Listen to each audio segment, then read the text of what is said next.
All right, I'm solid on my end. Welcome. Thanks for coming. I appreciate it. Thank you. Thanks for being patient with me and my struggles with technology. I feel like there's no reason I should struggle as much as I do but I do. Alas, I do. It's actually more of a common thing than you think to constantly struggle with technology when you're a streamer. I feel like honestly always struggling with stuff like mic stuff, webcam stuff. Like I feel like there's always something that goes wrong, but maybe it's just been of recent because I don't know. I used to have people that would help me, but now I just struggle best trying to troubleshoot on my own all the time. Okay, no one believes me, but will your OBS just randomly mess up sometimes in terms of like audio or video or anything like that when you do nothing, right? Like you log off and you log back on. Will your OBS just kind of mess up the audio or mess up the video or something like that? Because I've had that happen multiple times. Yeah, so do you use like the regular OBS, like the one that has like the black logo? I use Stream Elements OBS. I don't know if that's... Oh, yeah, no, because I used to use like the OBS, like regular OBS, and I would have like technical issues all the time. Plus, it was really confusing. Like, I don't think they have really good user interface, in my opinion. So I switched back to using Streamlabs because, yeah, I was having hella technical issues when I was trying to figure out OBS. Okay. Yeah, I started out on Streamlabs because it was way easier to function and actually use and stuff like that, and it was a nightmare on Stream Elements when I first started. But now I'm a little more advanced, quote unquote, when I'm not. Streamlabs is weird though. Streamlabs doesn't function for me in terms of like chat. I have to open like Chat Arena or something like that. I can't. Oh, really? It lags a whole bunch. Your chat doesn't work on Streamlabs? In Streamlabs, yeah, it's like a delayed by like 10 seconds or something like that. It's so weird. I think it's my internet connection, maybe. I don't know. Oh, that is weird. But I digress on that. Anyway, welcome to Inside the Internet. Thanks for coming. I appreciate your time, and I appreciate you sitting here talking for a little bit. It shouldn't be a super long interview or anything like that. I don't like to go for hours on end. I did that once before, and it's too long. Have you been interviewed before ever on stream or just in general? Yes, I have. I don't know if you know who Moms the host is. I do know him. Yes. Yes, he had me on one time, and I think he actually interviewed me once upon a time when I was a very, very small streamer. I don't know if you... I interviewed you? Maybe we just did something. Actually, no, I think it was like trivia. I was gonna say, I was like trivia thing. Yeah, I definitely invited you to trivia at one point. I was like, I don't remember inviting you to interview. I was like, is this a second interview? Oh shit, I'm wrong. This is not good. All I know is I think I've been on your channel before. Okay, yeah. I think that's through like the Gone Doc community and stuff. TBT I meet everyone through Doc. It's the only thing. It's the only avenue. The last time he streamed, he just did like a solo stream, then I talked to him via Discord, but he just hasn't streamed a lot as of lately. Yeah, it's just, no, I don't know I never see him live anymore, so I figured that he just had things going on. Sometimes that happens. I feel like I'll watch like a streamer a lot, and then one day they just never stream ever again. Yeah, I think he likes just doing behind the scenes stuff like that, and I don't know if he's in love with the whole streaming world as much as he once was. I don't know though. I'd have to ask him. So yeah, no, that makes sense. I feel like being a creator is so like taxing as far as like just putting yourself out there. I'm sure you know. Yeah, no, I specifically did this world so I could figure that out to see how streamers feel. I wanted to start streaming. Like I spent an entire year where I just hung out with people on shows like Gondok and stuff like that and getting to know people. And I was like, I should stream to see how it actually feels to stream. And this shit's tough, man. Like it's not easy being your own boss, consistent, just there's so much being about your own it. Creative director, marketing person, you got to brand yourself and sell yourself and like manage all your finances and expenses and stuff. I actually have to do my taxes. It's coming up, the deadline. I haven't even done that yet. You haven't done your tax yet? You have 8 days. What are you doing? I started it yesterday. Okay, you started it though, so that's a lot of the battle is starting it for sure. Okay, so you've been interviewed before, so you kind of have a feel of what's going on with that whole thing. Have you been interviewed outside of Twitch before, like ever for like, I don't know, some other publication or video or anything like that? Or oh no, I thought you were like for a job, yes, but no, as far as like nothing else really. Yeah, it's not. It's definitely not like job interview style. I'm not gonna ask you like what are your strengths and weaknesses and shit like that. I'm not Tell gonna me do a that. time where you demonstrated leadership in a team environment. No, I don't want to do that. That's bad, man. I hate that shit. I don't want to do that. It's so. I don't know how to describe that. It's gross. I've always liked having casual conversations and stuff like that. So, Yeah. I would love to know. Also, if you want to ask Kaylee a question, if you find anything in your chat, please point it out in your chat. And if you find anything in my chat that you want to see, whatever you want to do, just answer the question. You can also ask questions in my Discord, !Q. Thank you, TD Rockin', I appreciate that. You can ask questions in my Discord, and I will answer them in there. I'll kind of interweave the questions throughout the interview. But then I also have specific questions geared toward you. So any questions you don't want to answer, just say skip. If you don't want to answer it, just say skip. So obviously you might get like a troll question or something like that. I'll avoid those as much as possible. Fair. I feel like I'm pretty open, but fair enough. Okay. I would love to know, I mean, how you got started on Twitch and like your background on Twitch. Well, honestly, I guess I started streaming during the pandemic because, like most people, I was lonely girl. I feel like I was so extroverted, like before the pandemic. I definitely feel like I'm less extroverted now, but I used to be so extroverted before the pandemic, whereas like, because I was so backstory. I was a college student. I was in my sophomore year of college, and I was also in a sorority. So I was living in the sorority house, which just means I was like around my friends 24/7. Like even my roommate was my friend. So I was just around people all the time. So I went from being like around people 24/7 to just like suddenly being around no one ever because it was pandemic and quarantine. Shit. And so your girl was getting sad, a little lonely, and my friend actually like he would stream like Fortnite with like 3 viewers on Twitch. I don't know, he like barely streamed, but he was like, oh, like Twitch has this just chatting category, like I'll help you set up your Streamlabs, like you should try streaming. And because fun fact, my senior superlative in high school was most talkative. So then I just started like doing just chatting streams like randomly. I knew absolutely nothing, and it was kind of weird. I had like a weird start because I had never watched streamers or anything before streaming myself. So like, I don't know, so I would low-key like, well, I had like 5 viewers, so it didn't really matter, but I would like low-key do stuff that was like TOS, and then I like didn't know that it was TOS, and then like people in the chat would be like, I don't want to do that on here, and I'm like, why not? I'm like, why can't I take a shot for every sub? Like, what's the problem? So I feel like there was just a lot I had to like learn along the way that I didn't know because I had never like been a viewer on Twitch. I just went straight into streaming. And then once I started streaming, I started watching like other creators. And then I also like got involved with like Gondok. Like that was like one of the first collabs I ever did. And so like that was a fun way to like meet other like streamers and stuff, and like meet people that are like of similar size to me too, so I could do collabs and whatnot. So yeah, that's kind of how I started. Basically, it was because of quarantine. I'm a pandemic streamer, as I'm sure a lot of streamers are. I mean, at least you kept around. There's a lot of people who started on the pandemic and they're just like, oh man, it's not easy, and then they just left. And it was sort of a weird thing, you know. They had that hook where they're just like, oh man, I can stream and get a whole bunch of money and stuff like that, and it's super easy to do that. And then they found out it's not easy. You have to be very consistent. It's harder than a job. It takes more time than a regular 9-to-5 job.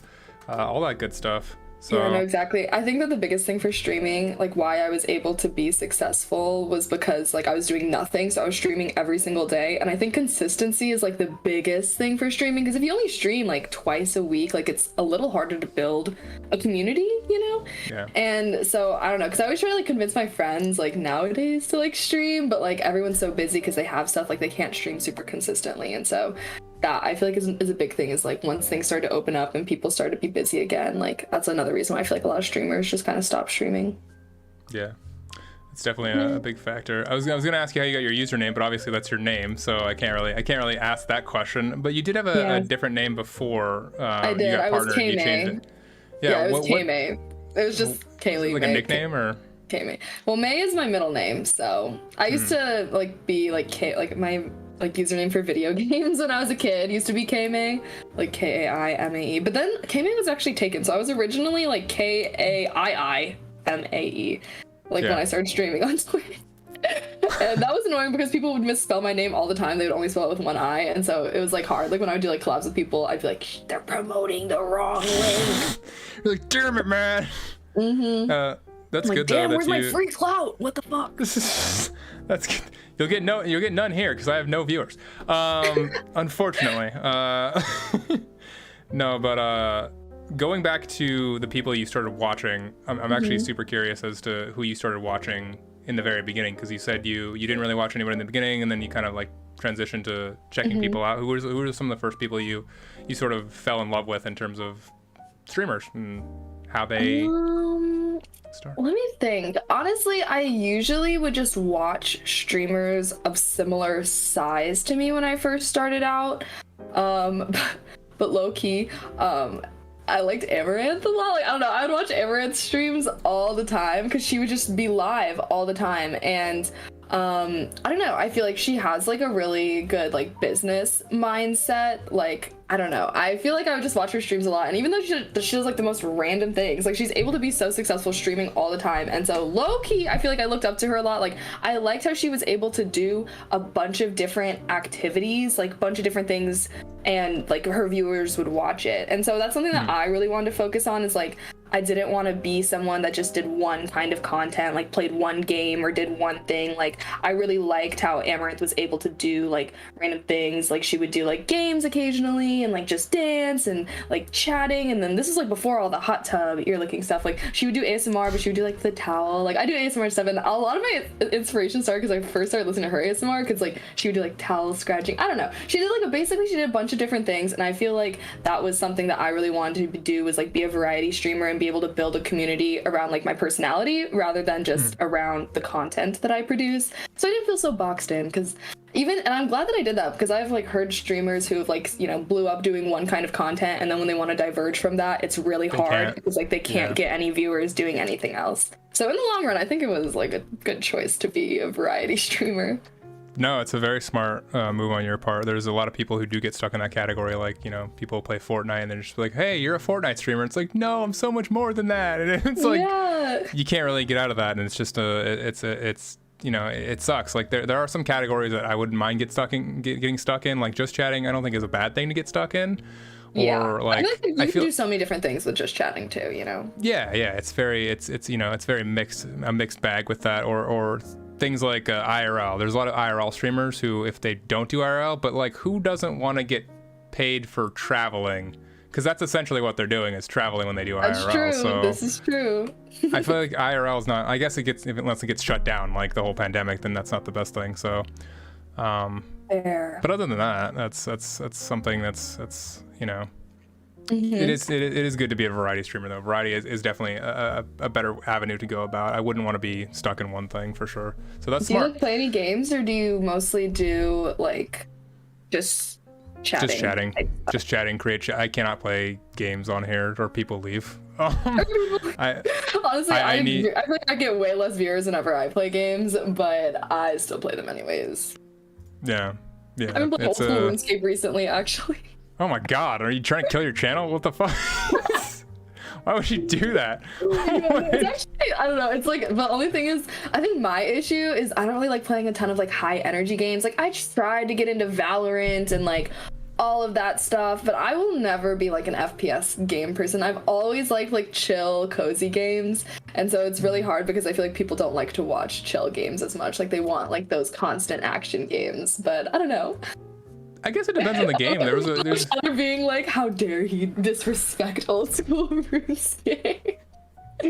I also know that that community has a very dedicated community. So if that's why I decided to do old school RuneScape instead of like the new RuneScape, is because they actually have a community on Twitch. Like, people, I went into the category and there's people with like thousands of viewers playing old school RuneScape. I'm like, god damn.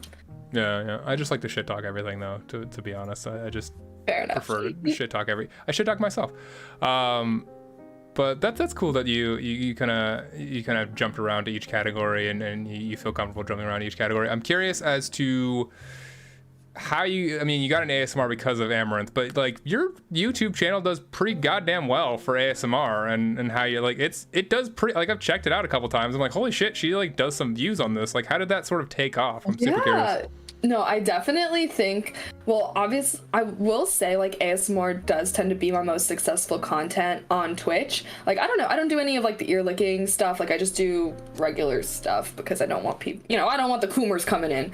But they'll always be there at the end of the day. Anyways, I feel like I actually, like, was able to be pretty successful. First of all, I already had a platform on Twitch. Like, as you know, I didn't start doing ASMR until, like, February of 2021, so I've been doing it for like a little over a year now, and I really started to get like a lot of viewers. I feel like ASMR is one of those things where you can have like you can get a lot of viewers, and especially if you do it for like a long period of time, because people will like fall asleep to watching it and like leave your stream open, so then that's like an extra viewer in there.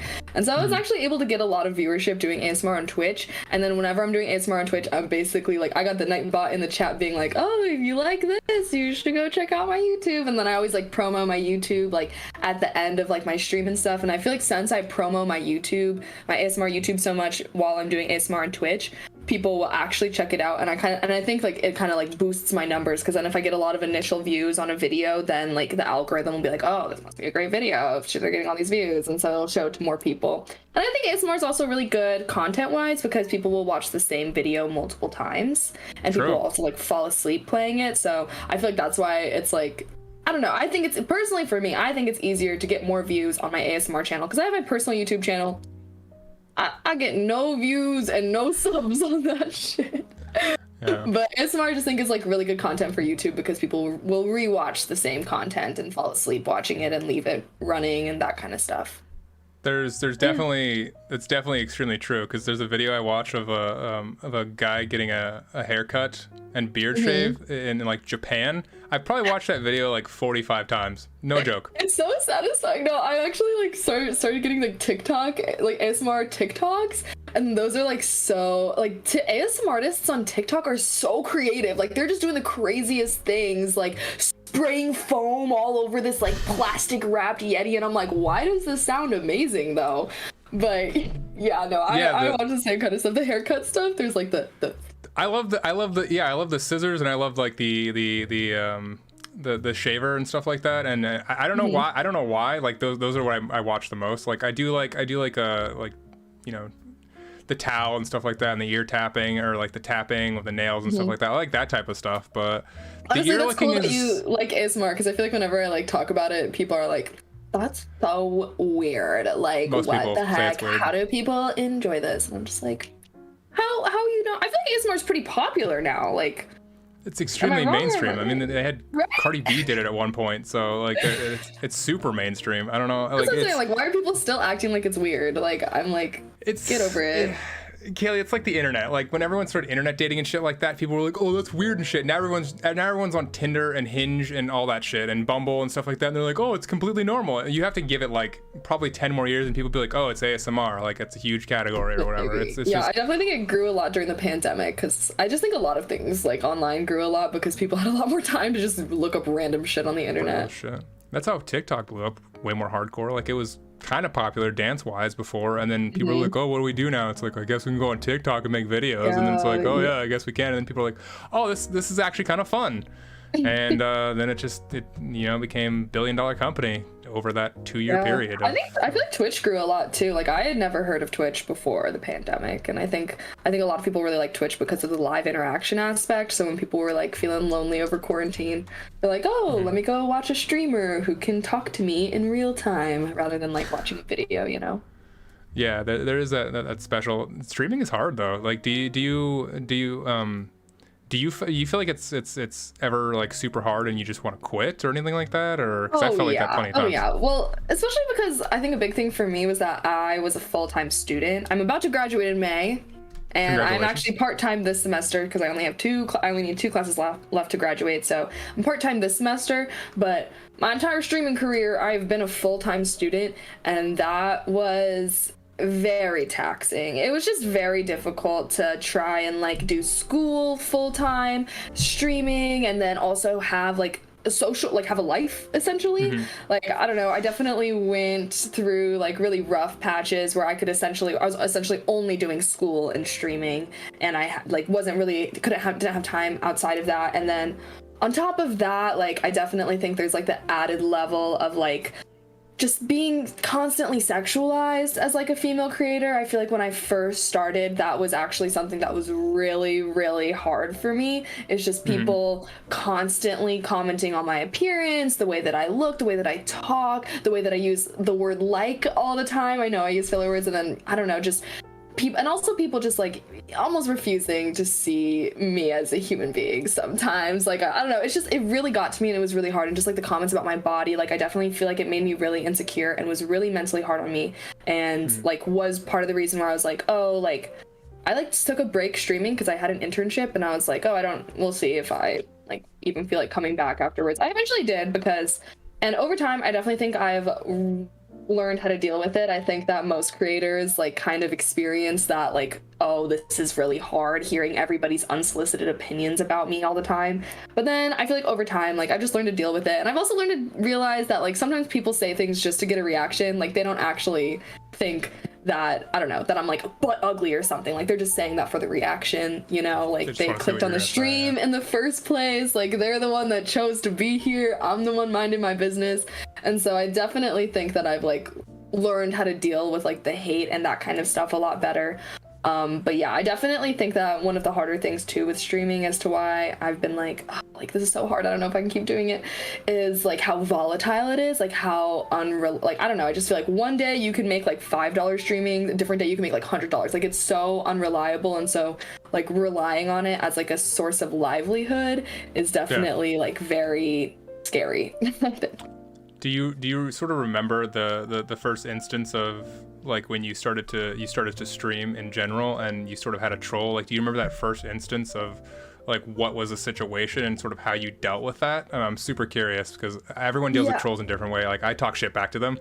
Some people just ignore them. Like it's just really depending. Now I just ignore them. Like honestly, I think that's something that really freed me, was just being hard on the ban hammer. I feel like I used to, you know, like respond to people or just like whatever, or be like, okay, whatever, like what they said wasn't that bad. Like now, I don't know, I don't give a fuck. If someone's being annoying in my chat, I'll ban them. Like I don't even care. Like I don't believe in second chances in real life. Why should I in Twitch chat? Like if you come into my chat and the first thing that you say is like weird or annoying or creepy, like I'll just ban you off the bat. Like I don't even, why waste my mental energy? Because I think that I used to like really like respond to them, like just kind of you know, like roast them back. They'll be like, oh, like, wow, like you only have viewers because you have boobs, and then I'll be like, oh, well, you know, I kind of have a lot of people in here, like that, you know, I would kind of try and like give them, like get something back. Like, obviously, I wouldn't like there's hella boobs on Twitch, like, you know, not everyone has like what I have. Like I feel like people watch me, I don't know, like I would basically be trying to like defend myself to them.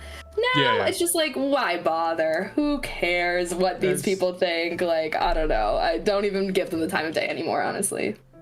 Yeah, I mean that's definitely a good way to do it, and I know the atmosphere of being a girl on Twitch and being a guy on Twitch is completely different, different. Like I'm sure you still get hate comments too, but I will say I do think that most of the time when people are hating on me, it just has to do with the fact that I'm a girl. Oh yeah, it's no, I get comments and stuff like that, but I've definitely been in like my friends' chats and they get way worse hate than guys do. Like it's by far the worst, especially like in private too. You guys get a lot more hate in private that a lot of people don't realize is people like if they don't.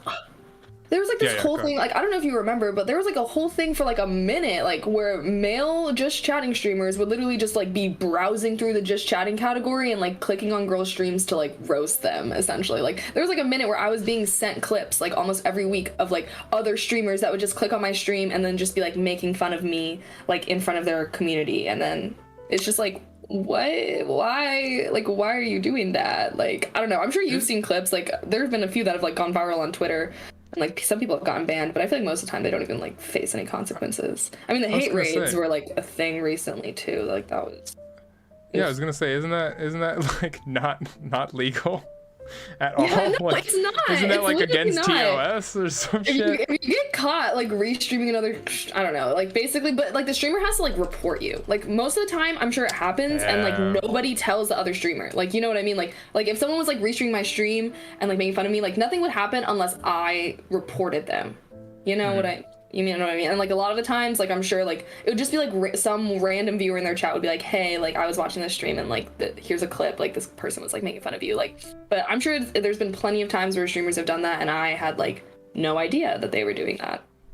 So yeah, there's definitely that. It's a weird thing, like a genre of people who do that every once in a while. Like it'll happen for a good period of time where people will do that and they'll go into chats and then they'll stop for a couple months and then it'll pop up again and it'll happen again and they'll start doing it again. And I'm like, why did this happen a couple months ago? And then it got popular again and they started doing it again. I'm like, it's not a good form of content. Like admittedly, I tried to do a stream where I tried to copy what John Zerka did just to show everyone how cringe it was. And wait, what does he do? He would go into people's chats and ask for VIP, and I was just like, dude, come on. One time.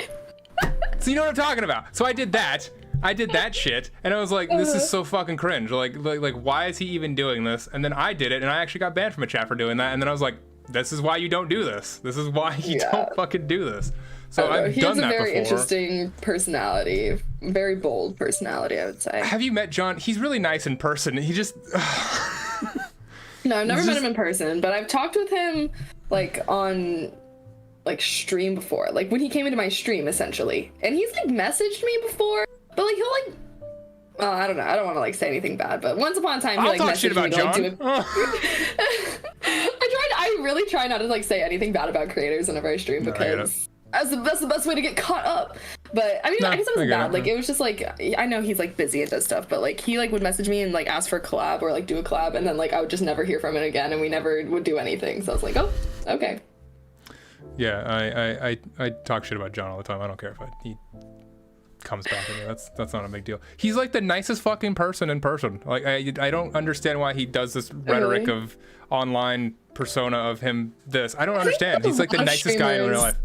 I really think a lot of streamers like kind of do that where they just have like a stream persona and like they like their streamer personality is like a character they've created almost, which I mean, good for them. Like obviously a lot of streamers have been able to be very successful doing that, but like I could not, like I could not do that. That just seems like so much work. Like, you know, like you're acting every single day that you go live. Like, I don't know. I couldn't keep it up, but some people can, and they're able to be pretty successful doing it. So, you know, I can't even hate.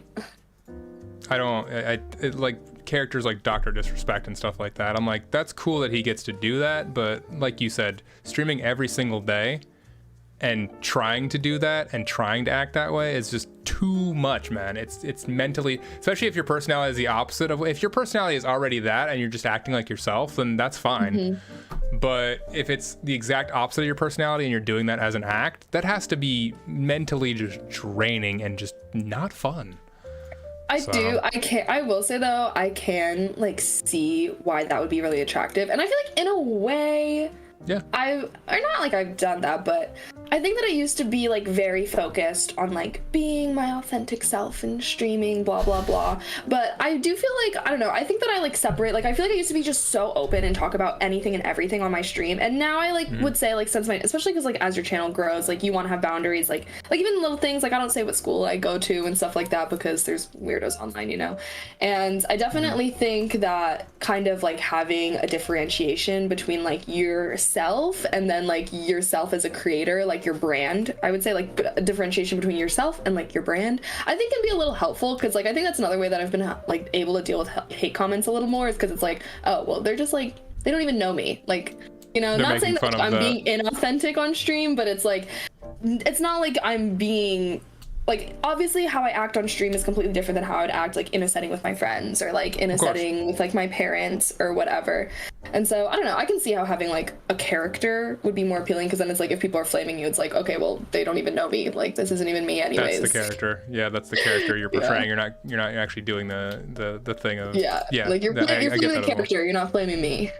Yeah, there was a time in Game of Thrones where Joffrey, his character, was getting shit in real life. Like him as a person was getting shit. The actor. I heard about that. And I was like, that's so, I mean, that's awesome because that means you're a good actor, but it's also really fucked up that someone would be just an asshole to you because they hate your character so much. It's like, dude, it's a fictional television show. No, he was getting like death threats, I'm pretty sure, but just because he was playing a character in a show. No, I definitely heard about that, and I'm pretty sure like that kind of happens with like actors a lot. Like I was hearing stuff about that happening with like people from Euphoria and whatnot. Ooh, God, that's not good. There's an overhype or an over parasocial aspect to anything in media. It's really weird. I'm glad. Oh, for sure. Honestly, I'm sure I you've think experienced it. I think it's the strongest in the music industry. Like, I'm just gonna lie. Like, I feel like people put their favorite artists on these insane pedestals and will like fight to the death for their artist, for like their favorite artist who like literally wouldn't give two shits about them. And I think the biggest example was the whole Travis Scott incident. Like, how many people were like coming forward and being like, Travis, like calling him by name, like they're homies or something. And it's like, I don't know. I just think that like the parasocial relationships, like I think they're the strongest within the music industries. Like if someone like says something about someone's favorite artist, they come and they're ready to fight for them. And it's like, whoa, you can, you know, your artist can make a great music and still kind of be a shitty person. Like, you know, those two can exist simultaneously. Well, But I mean, yeah. Another example, I don't dislike Beyonce's music. I don't like her because of her fan base. It makes me not like her because of her fan base, because her fan base is insane. She's a decent artist. Like, she does good music and shit like that. I enjoy her music, but her fans are so crazy, it makes me not want to listen to her music, because I'm just like, oh, she's the queen of everything. I'm like, she's a human still. Yeah, no, Beyonce's fans definitely like idolize her for sure. No, I think that never mind. I was gonna say, actually, you know what? Fuck it. I was gonna say, I think that the worst fan base though has to be Playboi Carti fans. Wait, you don't like Playboi Carti? I mean, I like Playboi Carti, but Playboi Carti fans are like a little crazy in my opinion. I actually don't know a lot about Playboi Carti fans, to be honest with you. What makes them crazy? Is it because he did another reason why I hate Playboi Carti fans is because they also booed Rico Nasty off the stage when she like made a appearance at one of his concerts. And first of all, really? Rico and Carti's music isn't even that, you know, different from each other. Like I feel like they're both pretty similar. And so I was like, Playboi Carti fans after that, because I love Rico Nasty. And it's just so annoying how I feel like dudes, especially like people that listen to rap, like some guys just refuse to listen to female rappers and will only listen to male rappers and will hate on female rappers so much when it's like they're making the kind of music that you like. Like, why are you being like this? I don't know. But I love Rico. Yeah, literally. But yeah, I love Rico, and I think that she's a great artist, and she makes good music. So if you like Playboi Carti, check out Rico Nasty. That's interesting, because I do like Playboi Carti, except it was funny. He had a whole lot of red, and that was a terrible fucking album. But then there was leaks that I discovered. I was like, oh, there's leaks of Playboi Carti that he was supposed to put out. And I listened to the leaks. His leaks are way better. 1,000 times better. 1,000 times better than the actual album. It sucks. I saw Playboi Carti live once upon a time. Ooh, how was that? 2019. It was crazy. Lots of mosh pits. Yeah. Lots of mosh pits. Jesus, man. Unfortunately, oh my God, this is actually... It was actually right after I got like trampled seeing Lil Uzi, so I couldn't actually go into the crowd because I had just gotten out of the med tent, and so I was like lost a shoe. So I had to stand in the back, and like all my friends like went into the crowd though and were like moshing and everything like that, and it looked like so much fun. I was so salty. I was like standing in the back of the crowd, one shoe on, salty as hell. Wait a minute, was it in Lollapalooza where you saw Carti and Lollapalooza? Yeah. Oh shit! That was a damn. I love Uzi. I am a huge fan of Uzi. Yeah, no, honestly, okay, love Uzi too, but I've seen him twice now, and I'm never seeing him live again. Damn. I love his music. Like, I love his music. Like, Uzi is like honestly one of the most iconic artists like of my life. Like, I listened to him so much in high school. Like, I don't know, he has so many good songs. I don't think anyone would disagree that Lil Uzi has so many good songs. Anywho, I've seen him twice now, and the first time I saw him at Lolla, he was late coming out, and I got trampled. And it was actually crazy because it was kind of like it was, so I was like towards the front, and basically like everybody from the back of the crowd was like pushing forward so hard that like people in the front, like people at the barricade were like screaming, saying that they were being crushed, and then people started falling, and then once people started falling, that was when the madness happened, because then once the person in front of you falls, you have the choice to either fall with them or step on them, and that was like when it was fucked. People were like screaming, crying, someone threw up on me, people were having like panic attacks and breaking down. I lost my shoe. It was so crazy, and all I know was like Uzi was like 20 feet away, but I couldn't even see what was going on because everyone was like falling, and I was just like fighting for my life. I had to like literally be like carried out of the crowd. I couldn't even like see him. He was literally performing, and I was like 20 feet away. I caught like a glimpse. Like I have like one memory of like catching a glimpse of him like through the bodies. And God. And then it was like crazy, and he like wasn't, and then eventually like they made him stop. Like I was mad because it was like right after I got carried out, but like they made him stop because they were like, people are getting hurt right in front of you. Like we were right in front of him, and people were like literally like crying, screaming, throwing up, literally. And he was just, I don't know, doing his little dance. I'm like, people are literally getting like injured and carried right in front of you, and he was not giving a shit. So maybe that's why I was like a little more amped up when the whole Travis Scott thing happened, because I just remember like how scary it was when like the crowd started to get out of control, and like that happened probably like 10-15 minutes, but like Astro World was 40 minutes, and I'm like, damn, I can't imagine doing that for 40 minutes. Like, that's crazy. And then anyways, second time I saw him was actually this past November at Day in Vegas, and nice. This man had an hour and a half slot.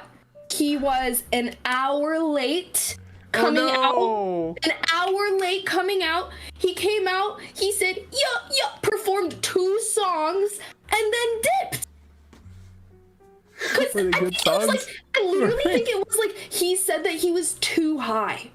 He was like, I'm too high, right? And they like cut his mic, and then he left. And we were like, who gets fucking? I was so mad. I was like, are you kidding me? Because Uzi was one of the artists I was most excited for, because I was like, well, last time I couldn't see him because I was too busy fighting for my life. Like, this is the time I'm gonna see him. And I just think that Uzi, you know, as much as I love his music and everything, I just genuinely think that he does not give a shit about his live performances. And I just think it's a little disrespectful, like, you know, like to just be late, to not care about putting on a good performance, because like you have like your fans that have been out here, and these are both times at music festivals. Like these are people that were like waiting out like in the heat for hours just to get a good spot so that they can watch your performance, and you're not even gonna have the decency to like be on time for your performances. Like he was late as fuck both times. Like I don't know. So love Uzi. I'll never see him live again. It's really not worth it. He's not going to give a shit about the crowd or putting on a good performance or being on time. And it's unfortunate. I think that's a lot of like rap concerts are like that though. Like the ones I've been. I've seen a lot of rappers, and like no one's been as bad as Uzi. Okay. What was the best one you ever saw? Oh, Tyler the Creator. I've seen Tyler twice now. Good. He's amazing. He's just a natural born performer. He's got it all. He's got the energy to interact with the crowd. He's got the hype. He's got the dancing. He's just like, he puts 100% effort in, and it makes his performances so good. You can tell he puts effort into like his visuals and like his outfits and like his props and everything. And I saw him at Day in Vegas, the same thing that I saw Uzi at.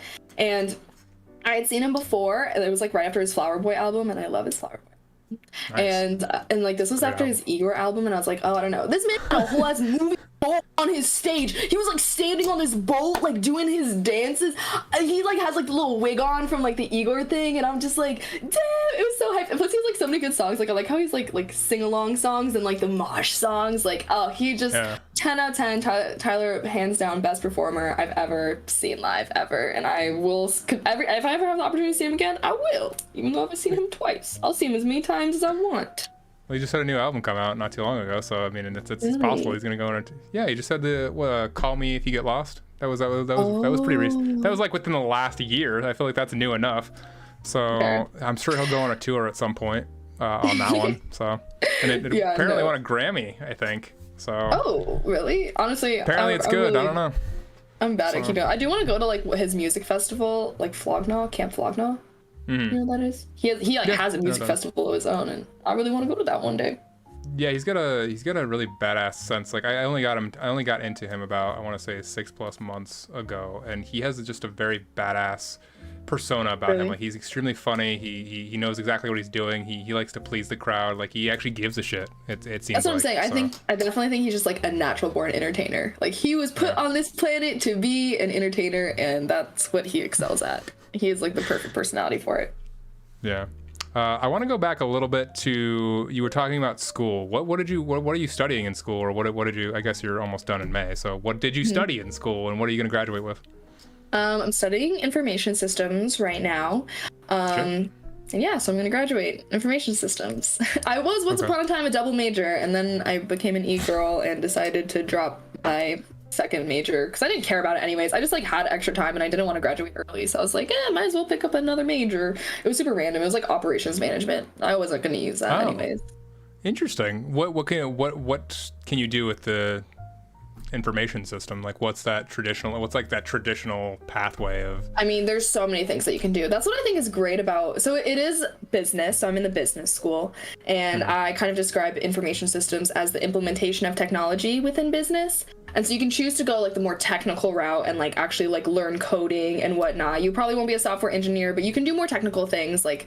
And so that would be more, and you can also do like data analytics if you want to be more into like data analysis type stuff. Like you'd be like a data scientist person and just like learn how to like interpret data. You know, big data is like a big thing now. So, but you could go like that more technical route, learn how to code. Like blockchain technologies are obviously like a huge thing now, and like especially with like crypto and all of that kind of stuff really picking up. What I personally, I don't know, I don't really want to like go that super technical route because I didn't want to like sit behind a computer screen all day. I feel like I'm very much more like a people person.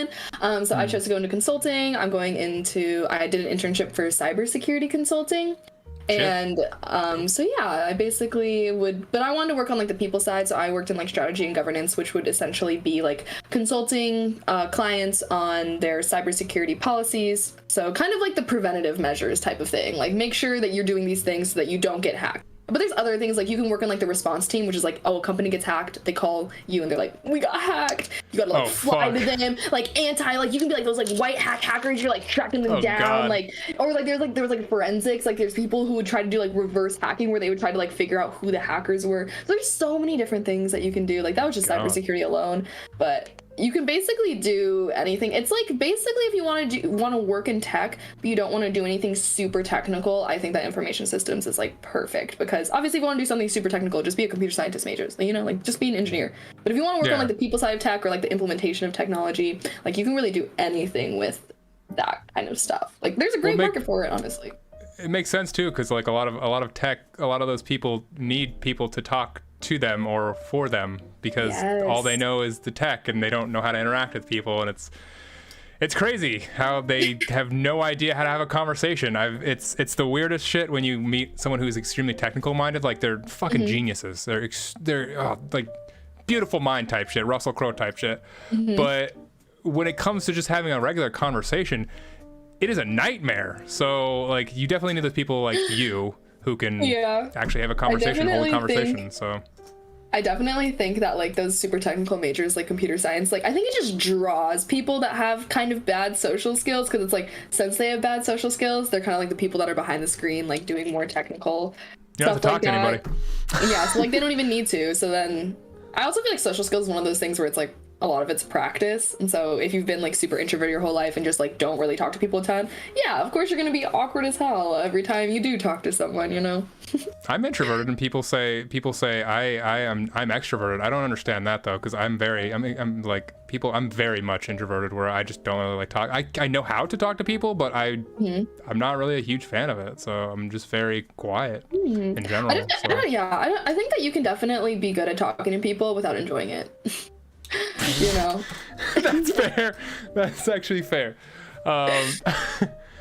Maybe that's why I like talking to people. I don't know. No. Yeah, I used to be like super extroverted. I definitely think the pandemic has made me like learn how to enjoy being by myself. And now I would say I'm more introvert. I don't even know if I'm more introverted though. I feel like it's just I like people less. Like I feel like I used to be someone where it's like I'll like someone unless they give me a reason not to like them. Now I'm kind of like give me a reason to like you kind of mindset, you know? Like I mean, I think I just used to be like overly friendly, like very trusting, a little naive a bit too. you're getting more selective with your time though as you get older too. I think that's a thing. Yes. As you progress in age, you get more selective with your time because you're like, my time is valuable because I'm doing all this stuff, and people value you for that time of what you're doing. And so you're like, I can't give this person time because they're not adding value to my life whatsoever, or or I don't know them, or I haven't known them long term, or there's no value there. So a lot of people, that once they get older, they just realize that they need value in their life somewhat. So Yes, yeah, if someone can't provide it, they'll skip it. So I wanted to ask a question from my Discord. What the Flip asks, how does she feel about bald guys? What? I don't know. I can't say that I interact with bald people too often. Is that weird? I don't know. I don't know any bald people in my personal life, if I'm completely honest. So I'd say I have no opinion of bald people.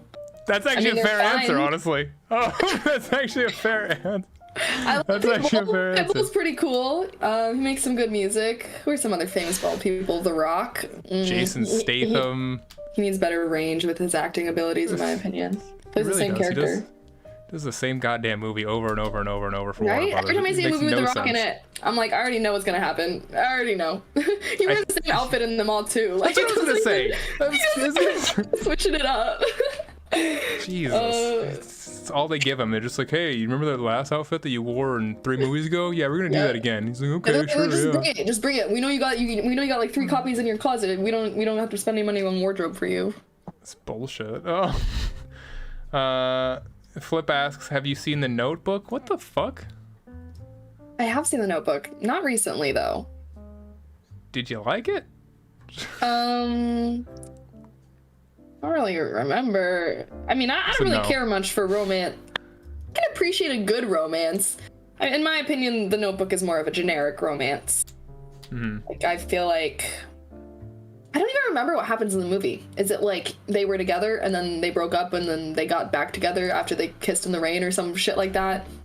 No, so it's like really weird. I watched a clip of it recently, and he literally climbs a Ferris wheel and harasses her basically to going on a date with him. So it's a lot more fucked up. It's the old school thing where it's like, oh, it's cute because he's harassing her. It's like, it's not really cute now. Like, it's not. It's weird. It's weird, bro. It's weird. Like, he literally climbs a Ferris wheel. It's just.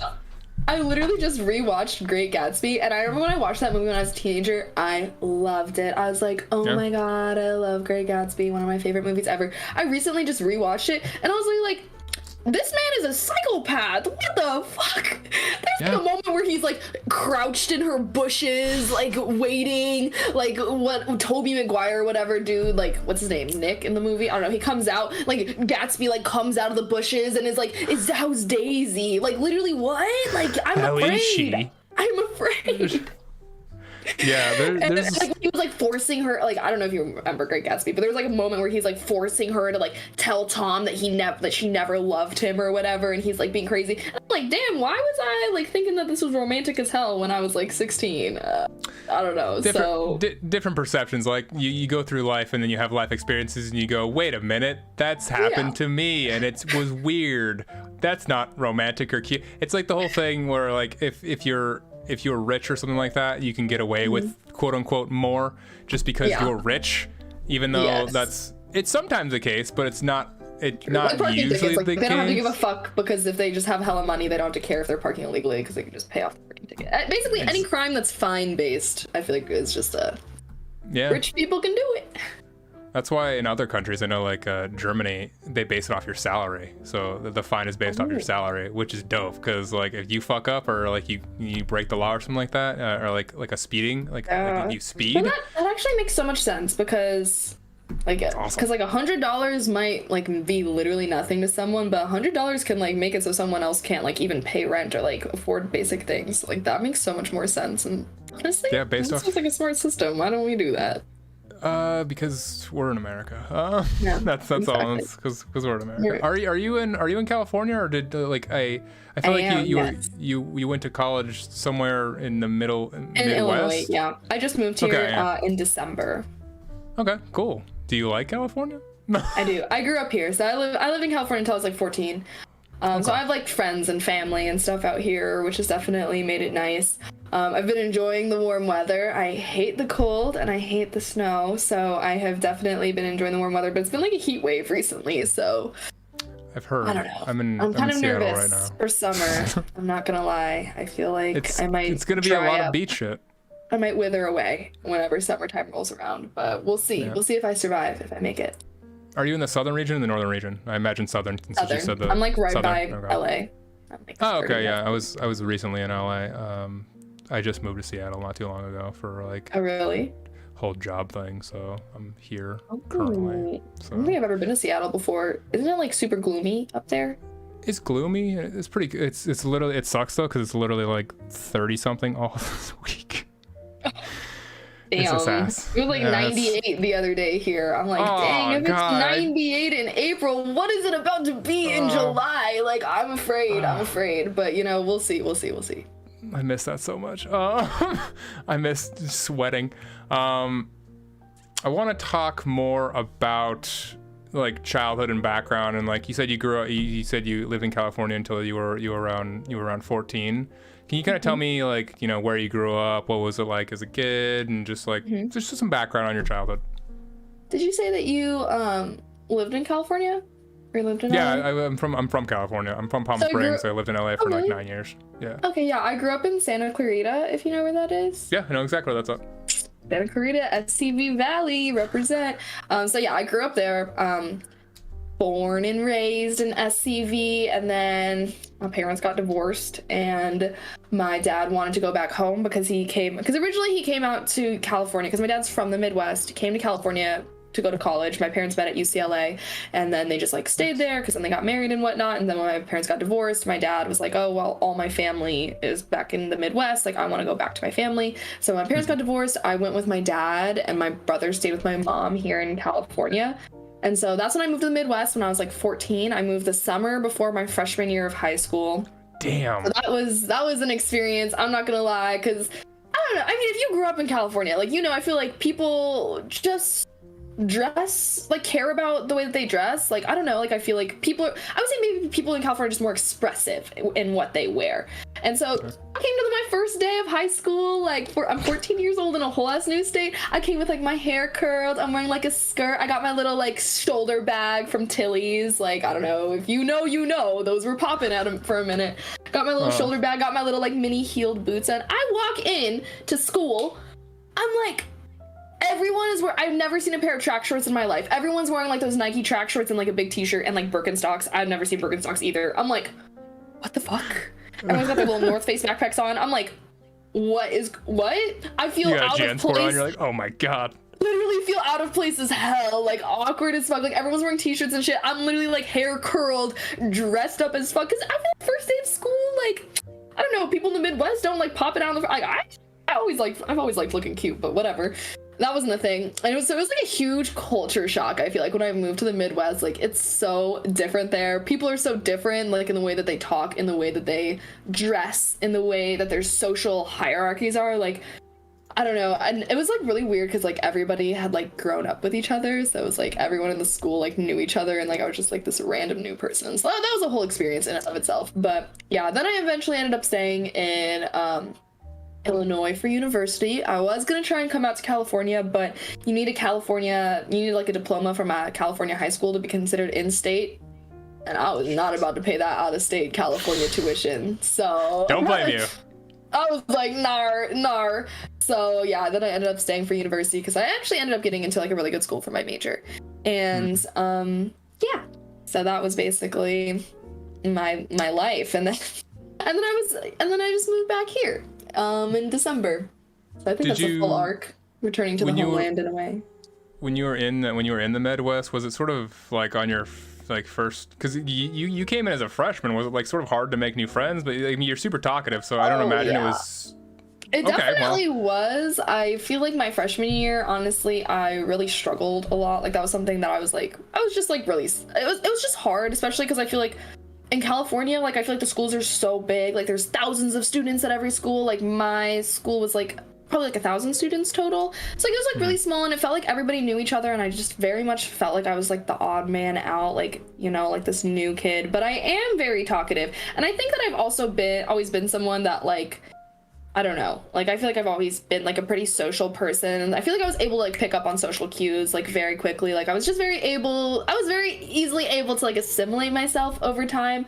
I definitely think like freshman year was a little hard, but I did like a lot of sports. I did 3 sports. I did like volleyball and softball and track, and I also like auditioned for a play, and I was also like in like clubs and stuff. And so like my solution essentially to like not really knowing anyone was just like being overly involved in everything. And so I just like was able to like make friends with like a bunch of different groups of people, and then like over time like my like friendships with different groups like strengthened and weakened and with other people and whatnot. So I definitely think that like that was how I was kind of able to, you know, like make friends and have like not like, I don't want to say like forced interactions, but like, you know, if you go to practice every single day, you're going to be friends with like people on the team, you know. So it's kind of like a now you can now you got to interact with me.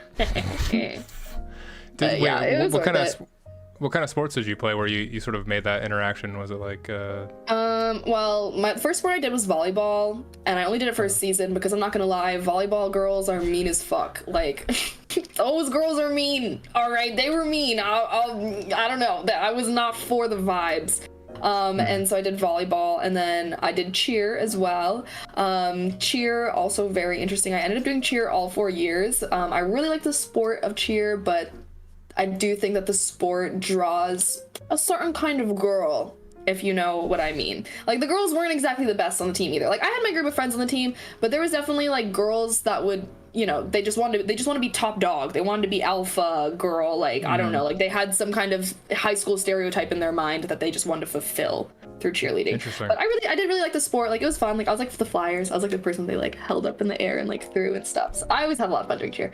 The hardest sport I ever did was swim. I did swim for 3 years. I was like a full-time swimmer, and then I switched to doing dive. But I still did some like swim events. But that was the hardest sport I did. If anyone has ever done like swim competitively, like they know it's basically like a full body exercise, and you can't even like slow down or else you drown. Like I don't know, I would literally be like crying, like in like, 'cause we used to have like 5 a.m. practice. I would literally be like crying because I'm in pain, like through swimming so much. My goggles, I would have to like take breaks to like dump the tears out of my goggles. Like it was brutal. Oh my God. Right?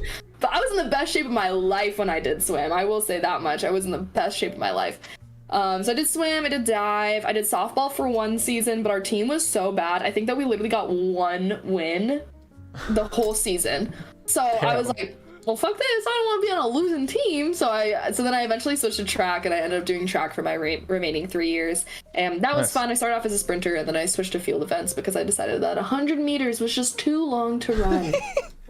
Prefer the 60-meter run. It's funny. In high school, I had a friend who did all the water sports, water polo, swimming, all that good stuff.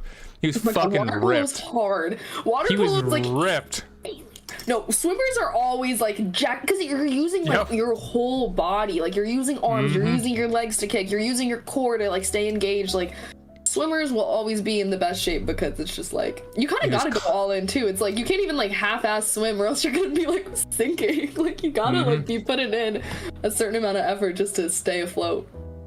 Yeah, he was constantly eating, and he was constantly ripped. It was ridiculous. I was like, how do you eat like 10,000 calories and you still look like a Greek god? This is bullshit. So he's just like, it's just swimming, man. And I'm like, okay, dude, it has to be something else as well. But that's definitely the swimming. If you want to get in great shape, just, you know, do a little swim every day. Yeah, pretty much. But it's funny because you just mentioned, I don't know if you can talk any more about, I have a picture from your Instagram that I just brought up on stream. It was you doing like a pose basically for cheerleading. So you said you were a flyer and you did a lot. Yeah. Oh my God, wait, that's from my Instagram? Oh, is that from my tagged picture? I found it from your tag. Sometimes I like to go into tagged and find fun photos. So it was like you have were those people like your forced friendships, or were those people? No, those were like my real friends. Like I think that I was able to find like a good group of friends on the cheer team. And yeah, no, those were like my actually like some of my better friends, I would say.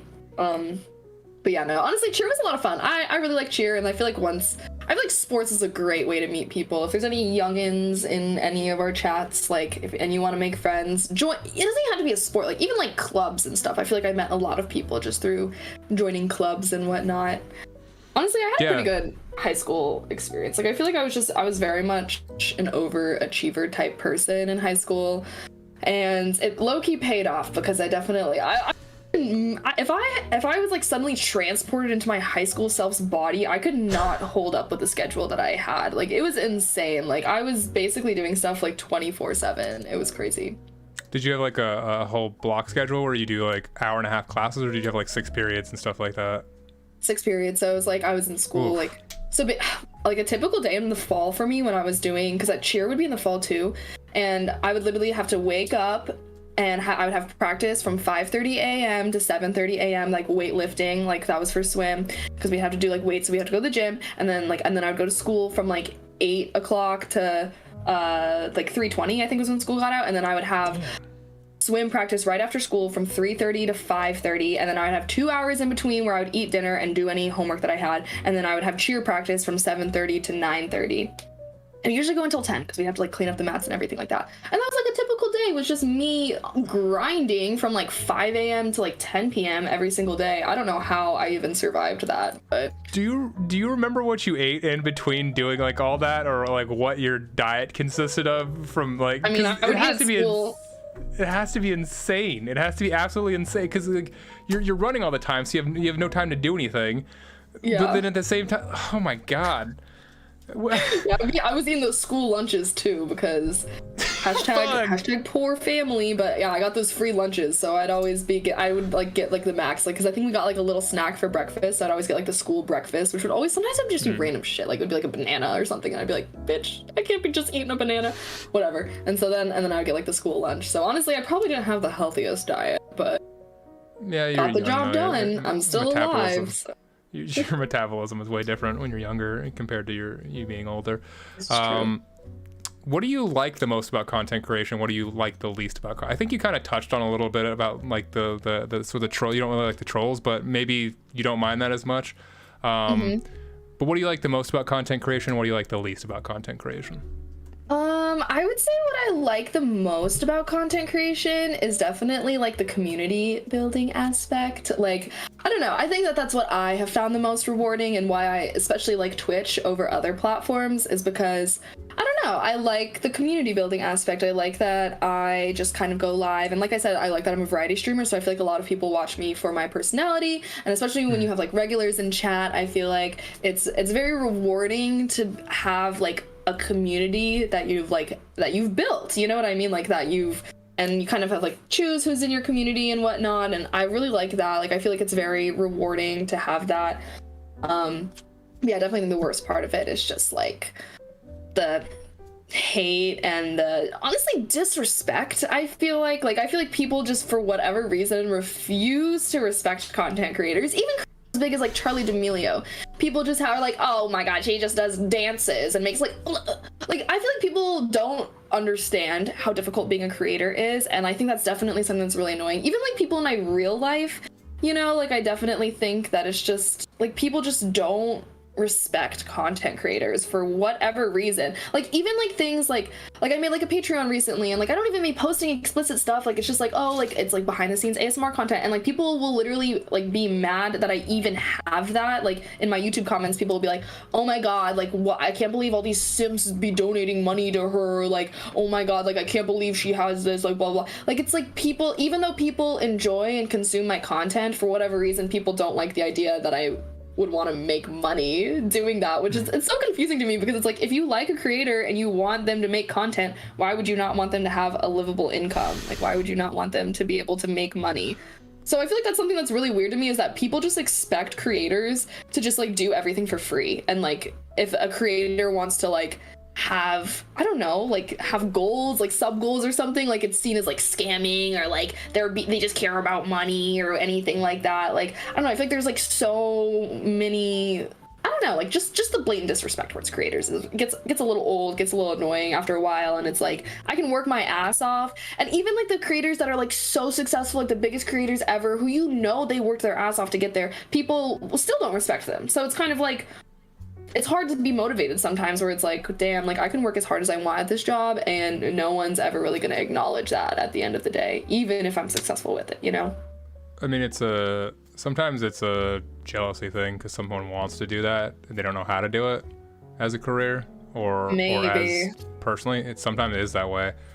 Sometimes it's just a way to cope because you just want to, fuck with somebody. So it's just they have something going on in their life. That's usually how it's usually what it is most of the time. It's just someone wants to do something, so they're jealous of a situation. Yeah. So that's the way they act. Like, I don't even know, because it's like, even in my real life, like sometimes I feel like people in my real life, like someone from my high school or whatever, like found out that I stream, and then they're always like, oh, like how much money do you make? Like, oh, like if you, oh, like at least you're making, like you make a lot of money doing that, like, huh? Like insinuating, like, I don't know, like they just, I don't know. I just feel like it's not even just like randos online that like don't respect being a creator. Like I genuinely think it's like people in my real life that are like, oh, like you stream like on Twitch, like at least you're making like money doing that, right? Like you're making a lot of money doing, like, I don't know. I just feel like it's not seen as like a respectable thing to do with your life. Like it's like a meme, like it's like a troll. It's new. That's why it's new, and you haven't gotten to the point where like when you start making a fuck ton of money, then people will be like, oh, like if like it's really dependent. That's how people see it. It's sort of like, I know a lot of parents who have who are just like, oh, my kid content creates, and like what are they doing with their life or whatever, and then they start making that really big money and they're like, holy fuck, this is cool. Like they want to see that large paycheck of what's going on usually before they believe it. So it's it's a weird thing, because I also had that thing in real life where I had a friend, or who used to be a friend, an ex-friend, who I started streaming on Twitch. And he's like, oh, I see you stream. And then he reached out to me like a year or so later, and he was like, hey, I see you stream on Twitch. Could you like teach me? And I heard he talk shit about me when we stopped being friends, like behind my back. And I'd saved the screenshot because it's hilarious, and fuck that guy. But like, he's like, oh, can you teach me about it and stuff like that? I'm like, no, I'm not gonna fucking teach you. Like that's not how that works, man. Same like thing happened to me. Like when I first started streaming, like I don't know, basically like there was like this one friend that I had that was like friends with these other people that I knew, and he was like, yeah, honestly, Kaylee, like you really changed my mind about like women on the internet, blah blah blah, because like everyone used to talk shit about you, but like now we respect what you do. And I'm like, wait a minute, y'all used to sit around talking shit about me? What? It's like, I don't know, I just feel like people just like I don't know, they just don't. I feel like for maybe just like to an average person, I feel like creators are just seen as like this little person on their phone, and maybe just like a lot of people just don't even like view creators as like real people. So then when they see someone that they know in real life that becomes a creator, there's like a cognitive dissonance that they try to like think up reasons why they would want to do that type of thing. I guarantee if they saw you in real life, they wouldn't talk that shit. They'd act really nice to you, because no one ever talks shit in real life. They just like to do it on the internet. Yeah, because then I see them and then they want to just ask 1,000,001 questions to me about it. Yeah, how did you do this? How'd you do this? How can I do this? How can I? It's like I don't want to talk to you, dude. It's like it's just it's too much though. There are those people who are vultures per se, like out there. True, very true. Scarfo asks, how do you balance school, work, social, workouts, streaming consistently while having some alone time? Well, I don't work out, so we'll start right there. I would love to start, but I hate it. Just do it on stream and then like get paid for it. The fuck? I tried. I was doing the Ring Fit for a little bit. I'm not gonna lie. Yeah. I try. I wanna be more into fitness, but yeah, I don't work out. When I was a full-time student, it was definitely pretty difficult. Like that's why I used to stream in the evening time. So I would basically like wake up and like go to my classes, and I would kind of like, especially because it was like Zoom University for a while, like I would just like do my assignments while I was sitting in my Zoom class. And then like after class, that's when I would eat or whatever. And then I would stream. And then after stream, I would just like chill, or I'd go out with my friends or whatever. And so I was definitely very busy when I was like a full-time student living on campus. And like, that's when I was talking about earlier. It was very difficult for me because a lot of the times I would have to like, you know, like I would be like, oh, like I planned an ASMR night, I can't go out with my friends, or like, you know, like definitely I would say my social life probably suffered the most because I didn't want to, you know, compromise on school or streaming. So I was like, damn, if I got to sacrifice anything, I guess it's the social life. And yeah, I definitely think I'm a lot better. Like now that I'm a part-time student and I'm only taking 2 classes, I think that I have like so much more time. I've been able to stream a lot more and like have a good social life. And so now I'd say like now I'm able to have like social life and streaming, and then like school is like less demanding because it's only 2 classes. So yeah, I would say though outside of like that's basically like what my 3 things are. And then I do like have like a little bit of alone time like every night. Like I would say like I just like to like, you know, smoke and watch anime at the end of the night and chill before going to bed. But yeah, I would say that's it. I definitely think that different people need different things. Like I feel like when I'm going through it, like, you know, when I'm just in a little bit of a rough patch, I would say I tend to stream less and whatnot. Sometimes I feel like I find solace in streaming, and sometimes I feel like I need space from streaming. I'm sure every creator kind of has like that love-hate relationship sometimes where it's like, oh god, I don't feel like streaming today type of thing. But every day. Overall, yeah, overall, I definitely think that I've like come to find a balance that's good for me and whatnot. Nice. What do you want to do like after you do you want to immediately jump into the world of like the corporate world, or do you want to like actually pursue content creation? Because I feel like I've been on your stream one time and you sort of talked about that a little bit. Maybe a while back. I've been like bouncing around. I've been bouncing around with that. Originally, my original plan was just to stream until I graduated and then go work my cybersecurity job. And then I worked my internship this past summer. And I'm not gonna lie, 40 hours a week, it was kind of grueling. Like, I don't know. And I just felt like I had no time outside of work. Like I would just like wake up, work all day. After work, I would just eat dinner, shower, watch my show, go to bed, repeat. It was like I couldn't do anything with my life except for work. And so I was like, damn, like, do I want the rest of my life to look like this? And so after my internship, I was like, okay, like I want to start taking streaming a little more seriously. Like maybe I do want to do this like full-time and be a creator. And so I've been putting a lot more effort into streaming and everything like that, and that's actually part of the reason. But then, and so I actually got like a full-time offer from my internship, so like I have a job offer. Like starts in October. Congrats. Whatever. That's awesome. Thank you. And that's actually part of the reason why I moved out to California to like kind of focus on this full-time, was because I was like, because my original plan was I was just gonna like decline my offer and then like do content creation for a year. Do content creation for like a year after I graduate and then see how that goes. But then when they up my salary offer, I was like, damn, like this is a good, I mean, it's a tech job, so I don't feel like I'm like this is a very appealing offer. Like I'd have to have a lot of subscribers just to even match that number. And so that's actually why I decided to drop my second major and move out here and basically be a creator full time. Because like now that I don't have school, because my biggest, like the thing that was in the way the most was school, essentially, to like why I couldn't stream that much or like put a lot of effort.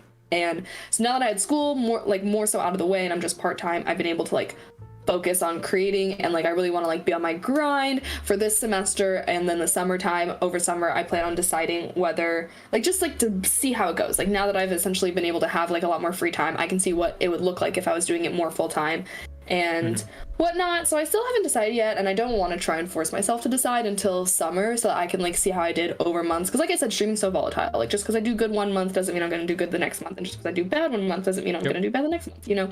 So I want to see how this whole semester goes, and then hopefully over summer I will feel like I'm informed enough to kind of decide what I want to do. So yeah, I haven't quite figured it out yet. I think it really depends, and obviously there's like a lot of pros and cons, but at the end of the day, I think the thing that just makes me so hesitant to like do content creation full time is just like how unreliable it is. Like, you know, like it stresses me out. Like at least with like a corporate job, it's like I know what I have to do. Like every day that I go into work, I know exactly what I have to do to get that promotion, to get that raise, to get that higher salary. Like I know that I have like a positive trajectory as far as income goes, like with a corporate job. Like streaming creation, like it'd be all over the place. Like I don't know. So we'll see. If you guys want me to be a full-time subscriber, everybody, or a full-time streamer, everybody subscribe to me immediately. Yeah, do it right now. Just kidding. No, seriously, do it right now. But I think you should honestly, like I'm glad you have such an analytical mind about this, and you're not just one of those people who goes, I have 150 viewers, I'm going full time forever. I'm glad that you're like actually testing it, because I see so many people make that mistake. But just looking at your channel and looking at the people who show up for your ASMR, looking at the people who show up for your streams, looking at the people who show up when you do IRL, just like watching you over the past couple months, I think you do, obviously, I don't know what that offer is. I know tech because I'm in tech and I understand that salary's dope, but it's definitely one of those things where consider it, because you're also you're extremely young, and you do have like a super awesome opportunity in this space right now, just because you know so much about this space, and people are clamoring for younger people who understand this space. It's a real thing for sure. Like every meeting I go to, it's like, what do we do for Gen Z or whatever? And it's like you guys are the pinnacle right now of what people are trying to market to, and what people are trying to push out there. So obviously definitely consider it, and I'm glad you're going the analytical route. Like I'm happy to see that you're going so analytical about it and deciding and not just jumping into it. Yeah, no, I'm Excel spreadsheet where I like track all of my income and expenses and everything, so I can have like a full big picture of it. It's extremely smart. I'm super glad you're doing that. That's like, I've always been like more of like a math and science, like analytical person, and sometimes that's like what I feel like holds me back as a creator sometimes, is like, I don't know, I don't feel like I'm super creative. Like I feel like to be a creator you gotta be pretty creative and like think of new innovative things, and that's something I kind of struggle in. So like I'm trying to work on that and like have more like, I don't know, just like work more into stuff and like be more creative, because I feel like I used to be very like really creative when I first started doing things. Like I would just do like random stream things, but like now I feel like it's really easy to get like kind of settled into a rut, like just do the same kinds of things, like type of thing. But a lot of people get hooked into that for sure. Yeah, there's definitely people who get hooked into something. You should just try things like during the summer when you have that, just try things that you maybe you wouldn't think of trying before, and then just do it. Like honestly, it's like if it doesn't work, you just don't do it for the night. I've tried a couple show ideas that I've liked and I haven't liked before, and sometimes they're good, sometimes they're bad. But like if you don't try it and at least fail in it, or try it and succeed in it, you don't know, obviously. So I'm sure this is all shit you've heard before, but but yeah, no, try it this summer and try the ideas you want to try, and just see if people like it, and and give it a try. So that's all you can do, is really just give that type of shit a try. So definitely will. I'm trying right now. Exactly. Otis Division asks, who's your top 5 favorite ASMR artists in no particular order? Damn, Otis. Otis loves ASMR a lot, so he's actually genuinely curious. Yes, he does. I used to love Sacred XO. She streamed on Twitch once upon a time, and she just stopped streaming one day, just disappeared, poof. I'm like, damn. So I will say most of the time when I watch ASMR, it is on Twitch. I want to get you into YouTube ASMR one of these days, but I don't know why. I'm like, oh, I feel like listening to ASMR. Let me just go into the Twitch category. So I would say I like Sacred XO. I don't know if she still makes content. I'm trying to think. I did really like Amaranth a lot. Like she was who got me into it. Like when she would do like the towel scratching and like the earmuffs and that kind of stuff. I really like that. Honestly though, I don't know. I feel like ASMR is one of those things where it's like I kind of just like go into the ASMR category on Twitch and like click whoever. But I do like Foxenkin a lot. Her purrs be hitting. Foxenkin's really good ASMR. So. Also your Pelagia, I want to say, or something like that. She gets hella viewers. She doesn't go live very often, but when she does, she gets like 3K plus viewers or whatever. I like her a lot, and she has really good visuals as well. I'd say those are like my main 3. I don't know if I could pick 5. I feel like a lot of times I'll also like go and I'll kind of like scroll into like the smaller streamers and just kind of like click and randomly listen to people, and then if I like it, I'll give a follow. So yeah, I feel like ASMR is one of those things where it's like, I don't know, I kind of just like watch different creators. I don't really tend to watch the same ones, because I feel like, there's so much like creativity with ASMR that you can do. Like I feel like when you like certain creators kind of do similar things, and so I mean I know I do like the same kind of things whenever I do ASMR. So I like seeing like new creators, because like some creators are so creative with the way that they do ASMR. I'm like, damn, that's a good idea. Oh, TikTok, Skeptical Pickle, she's good too. Skeptical Pickle. I have no idea who that is, so now I'm gonna check all the ones I've heard of before, but I've never heard of Skeptical Pickle. So now I'm gonna write her down. No, she has some good triggers. I'm not gonna lie, she's very creative with it. She also is like one of those like no ear licking ones, and I feel like she like gets really creative with like the objects that she uses and whatnot. Nice. Okay. Well, there you go, Otis. There's an answer for that one. Best Bro asks, "What's your favorite? What's your favorite trigger for ASMR?" That's actually a good question too. I just kind of like rough and scratchy triggers. So I always like the towel, like scratching on the towel, or like I have like this cork that I like to scratch on. So I kind of like, yeah, just like rough and scratchy triggers and whatnot. Nice. Wet Shrimp asks a question. I'm surprised. Did you have a tiger mom/dad? What was that like? Yes, I did. A little bit. My parents had very high expectations. I think it's a little bit because I'm oldest child as well. I remember getting in so much trouble if I ever got anything less than an A. My parents would be really mad at me if I got like a B in anything. So I got like basically perfect grades my whole life. But I also think it made me, in a way, like develop an unhealthy relationship with school. Like I feel like there was like I was very hard on myself, like, and then like as I got older and came into college, which obviously college is harder than high school, I don't think anyone would disagree with that. And once like my courses are getting hard, like I would get so upset if I would ever get like a B in a course or like a B on like an exam or anything. And I think I actually had to really like reevaluate my relationship with school over the pandemic and be like, I just think it was like I tied my self-worth to my accomplishments a lot, and especially academically.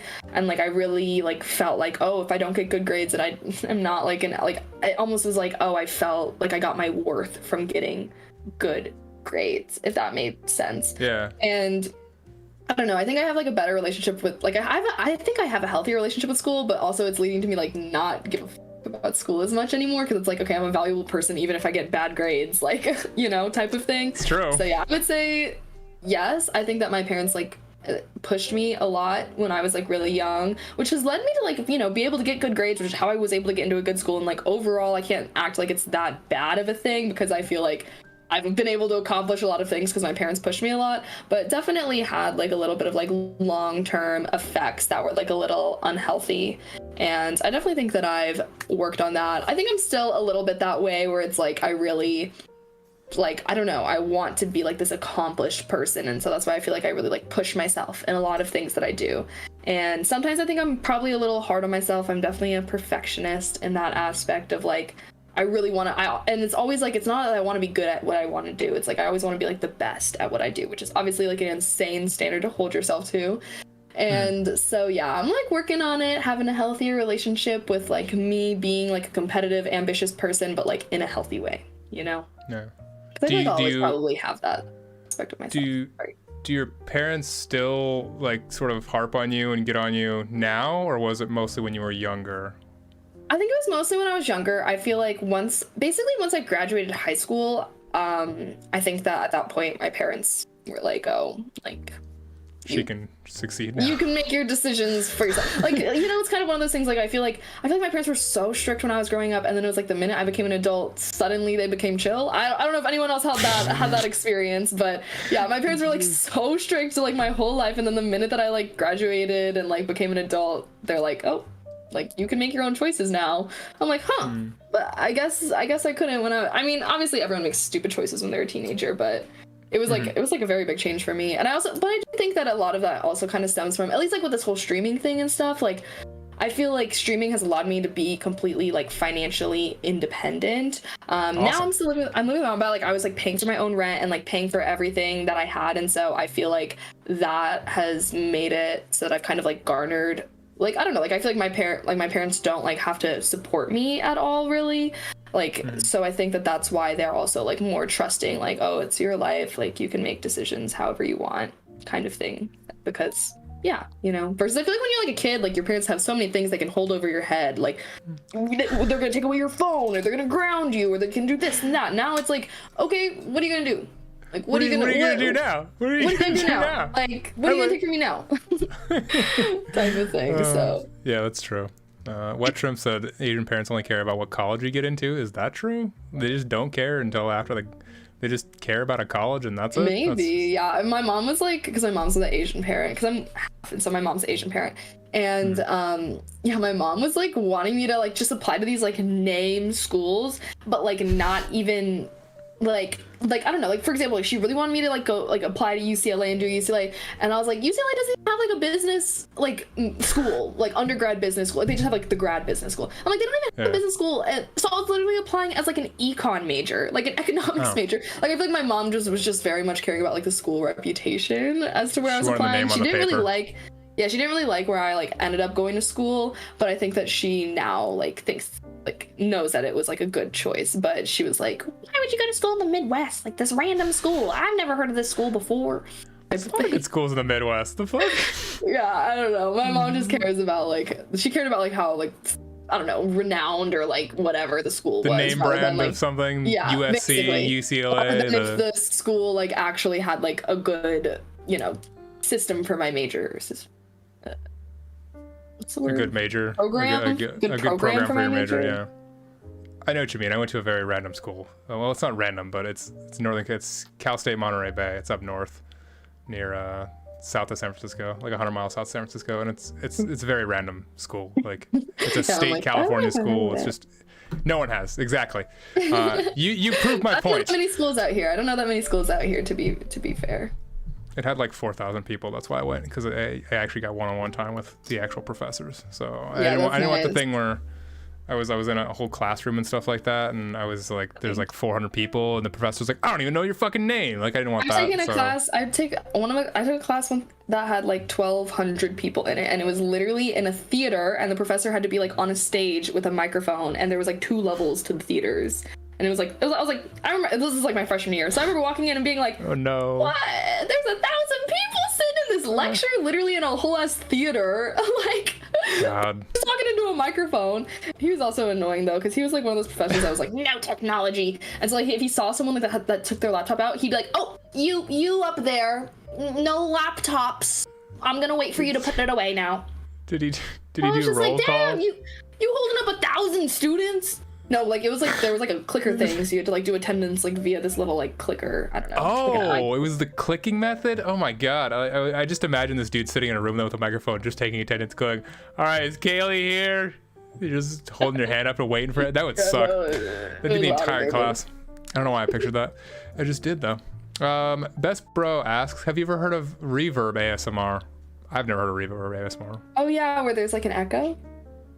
Oh, is that it, Best Bro? Because I've heard of that before. I didn't know it was called specifically reverb ASMR. So yeah, I have. I tried to figure out how to set that up because I got this new mixer, but I don't know. I'm so bad with technology. I ended up not being able to figure it out.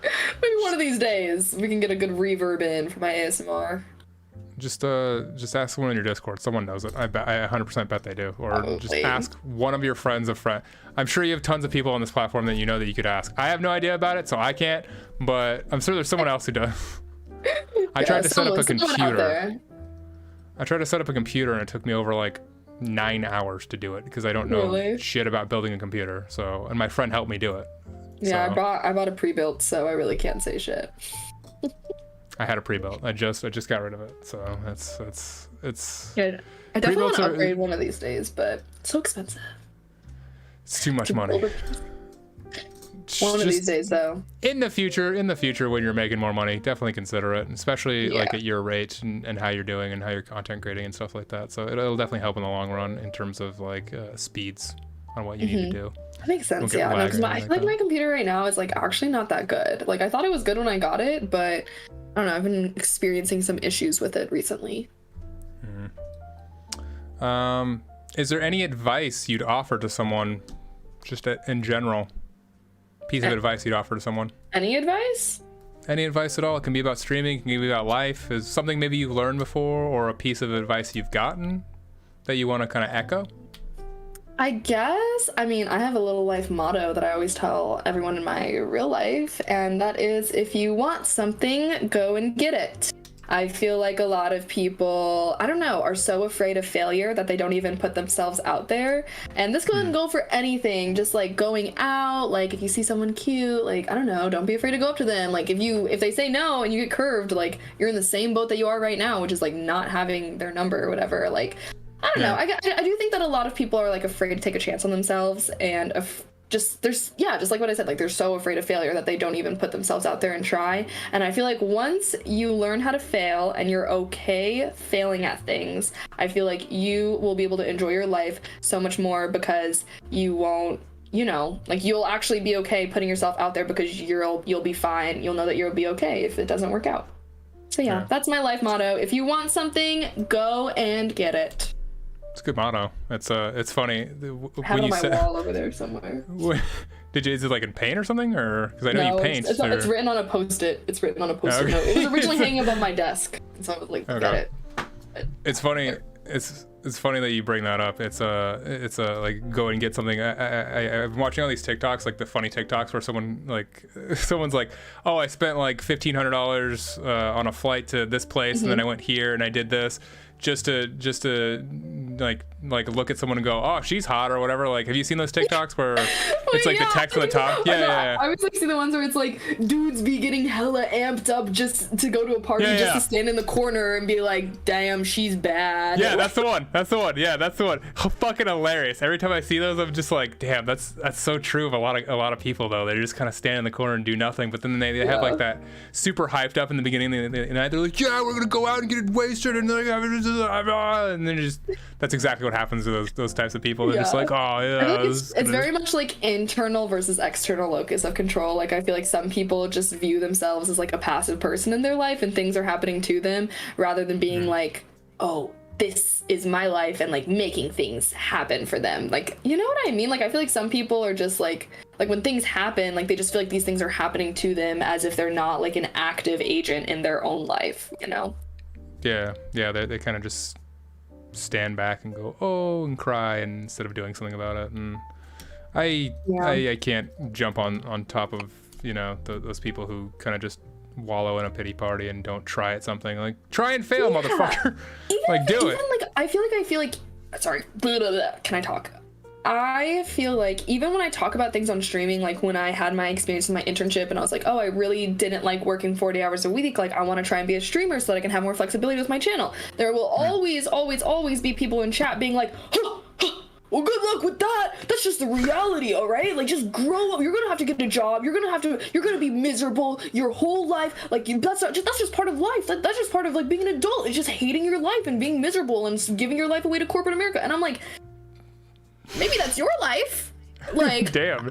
I was gonna say that first. It sounds like they're talking from experience. That's what I'm saying. Like, I feel like so many people, like just me saying my opinion of being like, oh, I don't want to work a 40-hour work week.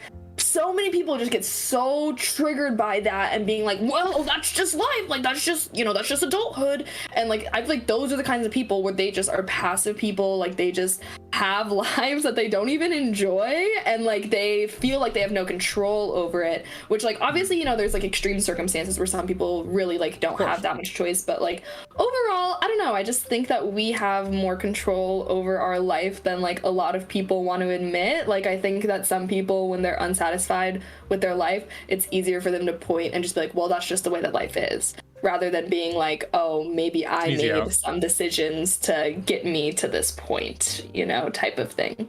But I don't know, I think that does kind of tie back in where like some people just kind of go the reliable route of like, go to school, get a job, work, and like because they don't, you know, they're afraid to like divert from that traditional life path in a way. I was definitely one of those people who were afraid to. I wanted to content create when I was in my early 20s, and then I didn't content create until I was like 28 because I was afraid of taxes, actually. Really? On doing my taxes and understanding the taxes just in case I got donations and stuff like that. I was actually legitimately afraid of that. I was like, what do I do if I do this? And I was just like, oh, I'll just get a fucking, like, I grew up and I was just like, I'll just get a fucking accountant. Who cares? Like, or I'll just try and I'll figure it out when it haps. Like, there's so much stuff that like, it's good that you're realizing this now when you're younger. That's awesome. So yeah, I definitely think that it's like a lot of things, at least like streaming, being a creator, like I feel like you can figure out a lot of things like along the way, you know, because I feel like I just came into streaming nothing, and like I don't know, it's not like I even had like I literally just started streaming because I had free time over the pandemic, you know, like it wasn't like I was rich enough that I could just like bull or do anything. Like, I don't know. And I didn't even have a platform. Like I genuinely started streaming to like 3 viewers and whatnot. Like, I don't know. I think that a lot of people kind of try to tell me that my mindset is like very privileged and that obviously I'm very rich if I can just have that mindset. And it's like, I worked my ass off to be able to build this platform and make money off of streaming, and like I've worked really hard to be able to get to the point that I'm at. So it's so annoying to me when I feel like people are just like, oh well, you're just privileged to be able to say that, blah blah blah, because it's like, oh, I feel like people don't like to, like, people like to see people see people that are doing better than them and are just like, oh well, like they obviously just were handed this, they obviously just blah blah blah blah blah type of thing. Behind the scenes is probably the hardest part. People only see the result. Exactly, they don't want to see everything that took to get to the point that people are at. I don't know. Yeah, but it's like it is what it is. It's like I don't know if you watched the Kanye West documentary on Netflix, the Genius one, at all. But a lot of people think Kanye just, got there magically, and he had a huge struggle in becoming an actual artist. People didn't want him to become an artist. People didn't care that he was an artist. People were like, no, you're a producer. You do this, and that's your job. That's what you do. You make the music, and then we're the artists, and we spread that message, and that's it. And no one would take him seriously, and he had to do it himself, like his goddamn self. I actually didn't see that. Was it good? The Kanye documentary thing? The first two are really good because it goes through his early life of like what happened to him and how he actually got into the music scene and like his friends and all the people around him.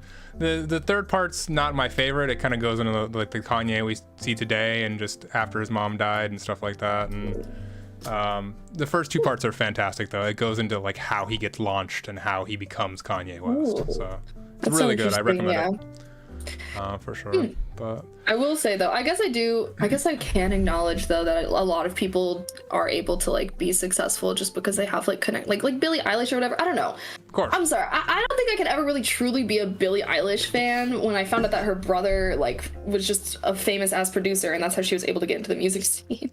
Like I do think that some people are able to like be able to do it off of like connections and privilege and whatnot, but I think there's a lot of people that do work really hard to be successful as well. But Kaylee, I'm a little bit of a hater towards nepotism peeps because even like with content creators, like I recognize that like a lot of creators were able to become creators because like their family was like able to pay for them and like support them before they were able to like make money doing it. And so I don't know, I guess, sorry, I was just like thinking about what I said and I was like, damn, I guess I do acknowledge that some people have an easier time being successful based off of the resources that they have. But I do think a lot of people also work really hard to get what they have, like Kanye. There's definitely a connection aspect to that. Believe it or not, most people in the entertainment industry have a connection somewhat. Some people get really lucky and they do work very hard, sure. But I mean, even Kanye probably had. Well, I guess Kanye, he didn't really like have a parent or a mom or a dad or anything like that that were just famous or anything like that. Like he actually like came up producing his own stuff. But story about the entertainment industry, or more of a blurb. Most people in the entertainment industry are connected to someone else. Nicolas Cage, Coppola's. He's actually Nicolas Coppola. He's not Nicolas Cage. He's just Cage. So Billie Eilish obviously connected to Phineas in some sort of way. All the people you think about are probably connected in some sort of way. So it's but that's what I think that's so good about like the internet, because I feel like traditional forms of media, i.e. like acting or music, like historically or traditionally have always been so connection based. And it was basically like you're not really going to be successful unless you do know someone. And that's what I think is so good about like the internet is like, now I think that it makes it so it's a lot easier for like a normal person to like kind of just blow up, especially with TikTok.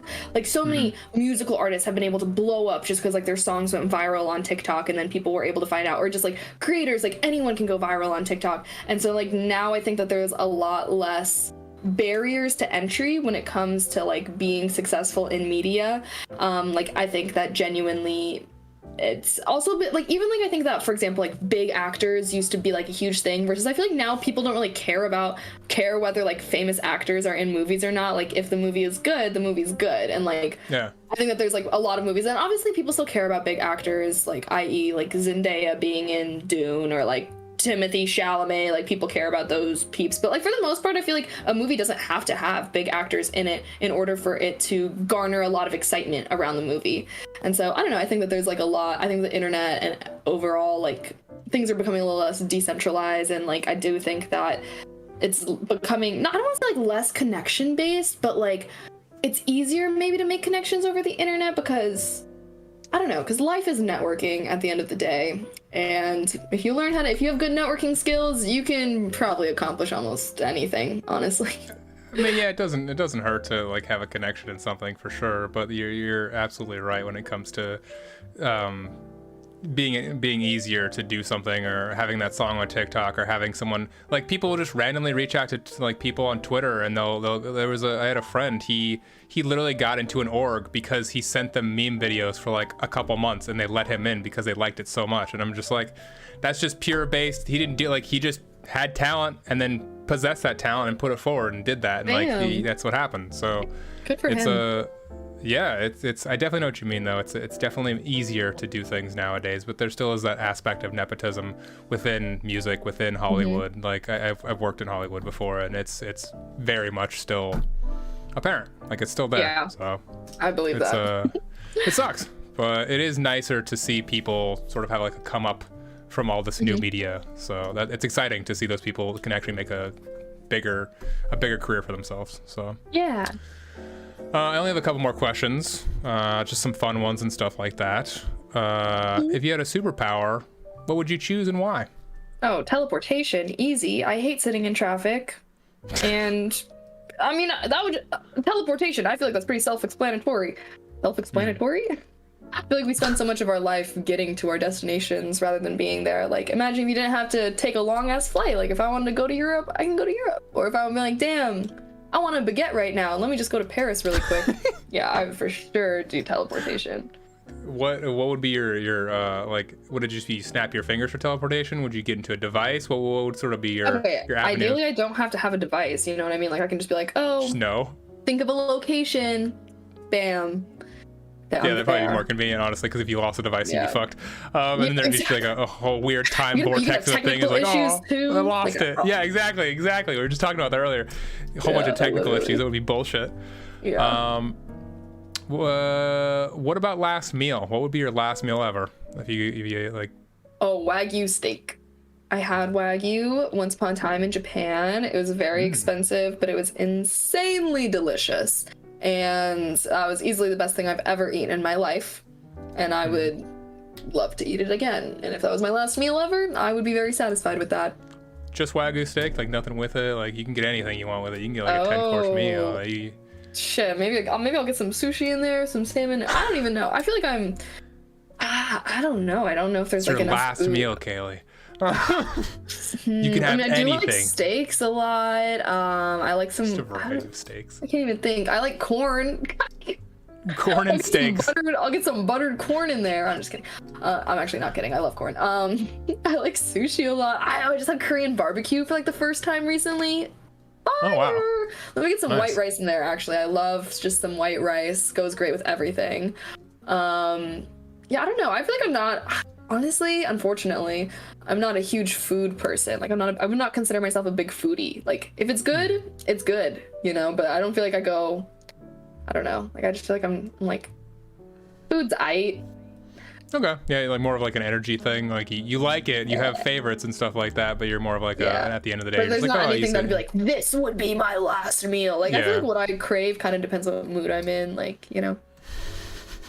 If you can choose, we will feed you just 2 slices of white bread with cheese, Kappa.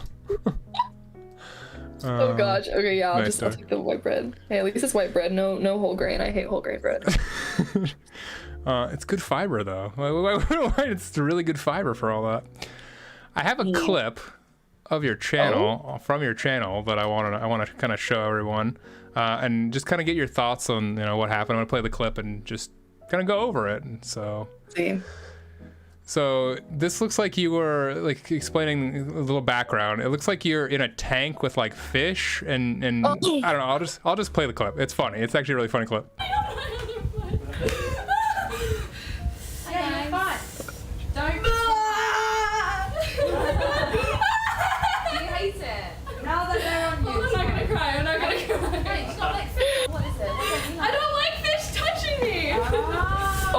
Those are the freaking fish that eat your toes. Okay. You know what? I'm calm. I'm calm. Yeah. Okay, first of all, who convinced you to do that? Like what context behind that? Like why were you getting your feet eaten by I've seen those fish before. They like basically Yeah. they're like massage, basically. They massage your feet. Yeah. Well, they like eat Technically. like all the dead skin off of your feet. Yeah. Well, basically, I was in Mexico, and like the place that we were staying at, like had those little fish, and I kept saying, oh, I think I said something like, oh, if I get this many subs, like I'll do it. Oh. And someone like instantly gifted that amount of subs, and they were like, do it. And I was like, and it felt so weird. I actually hated it, and I will never do that again.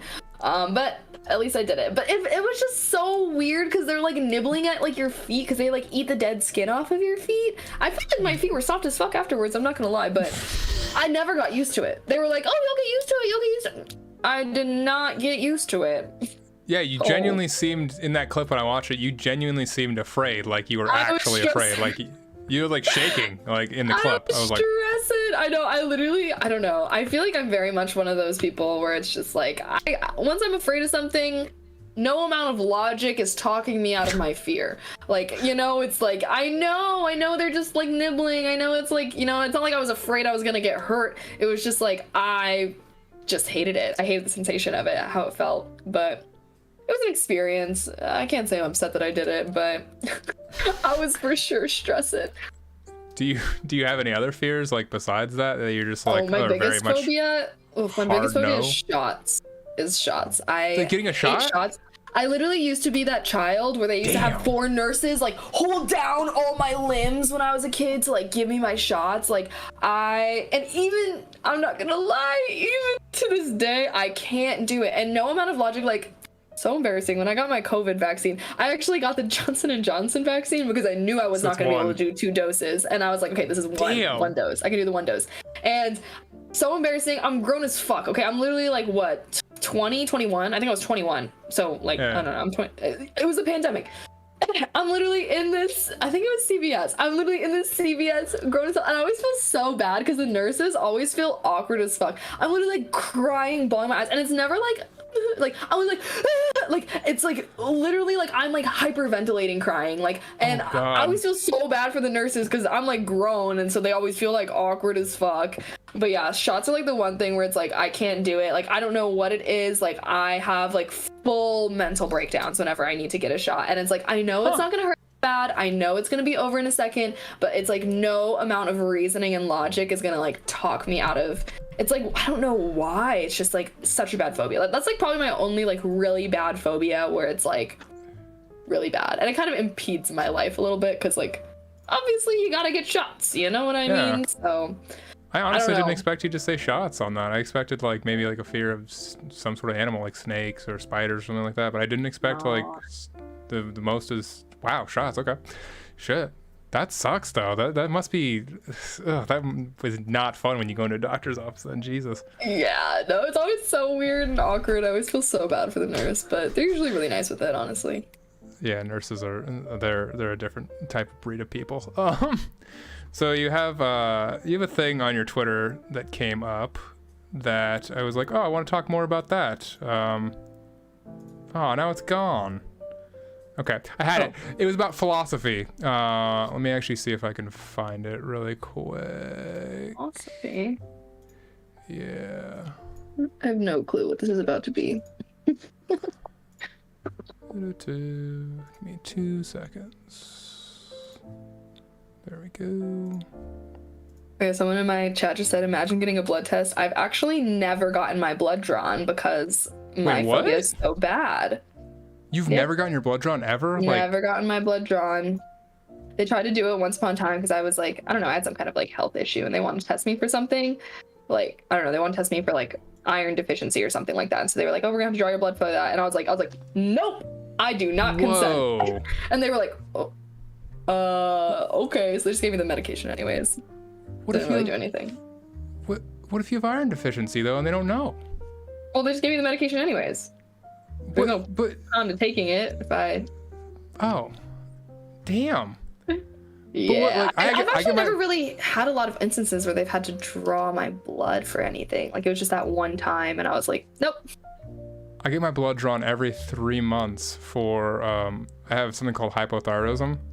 It's basically like you have a gland in your neck that basically activates your entire body or helps it assist with just function of your life. I take a pill for it like every day, but I have to get my blood drawn every 3 months to see where my levels are at.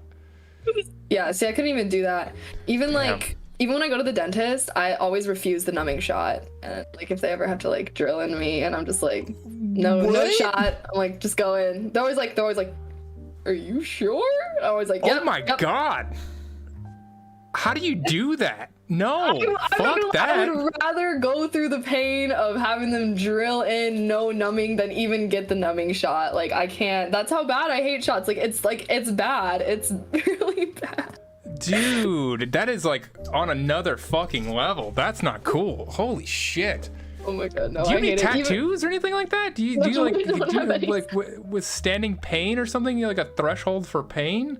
Like, I guess it's not like I'm afraid of shots because I think that they're gonna hurt. Like, it's just genuinely an irrational fear that I have.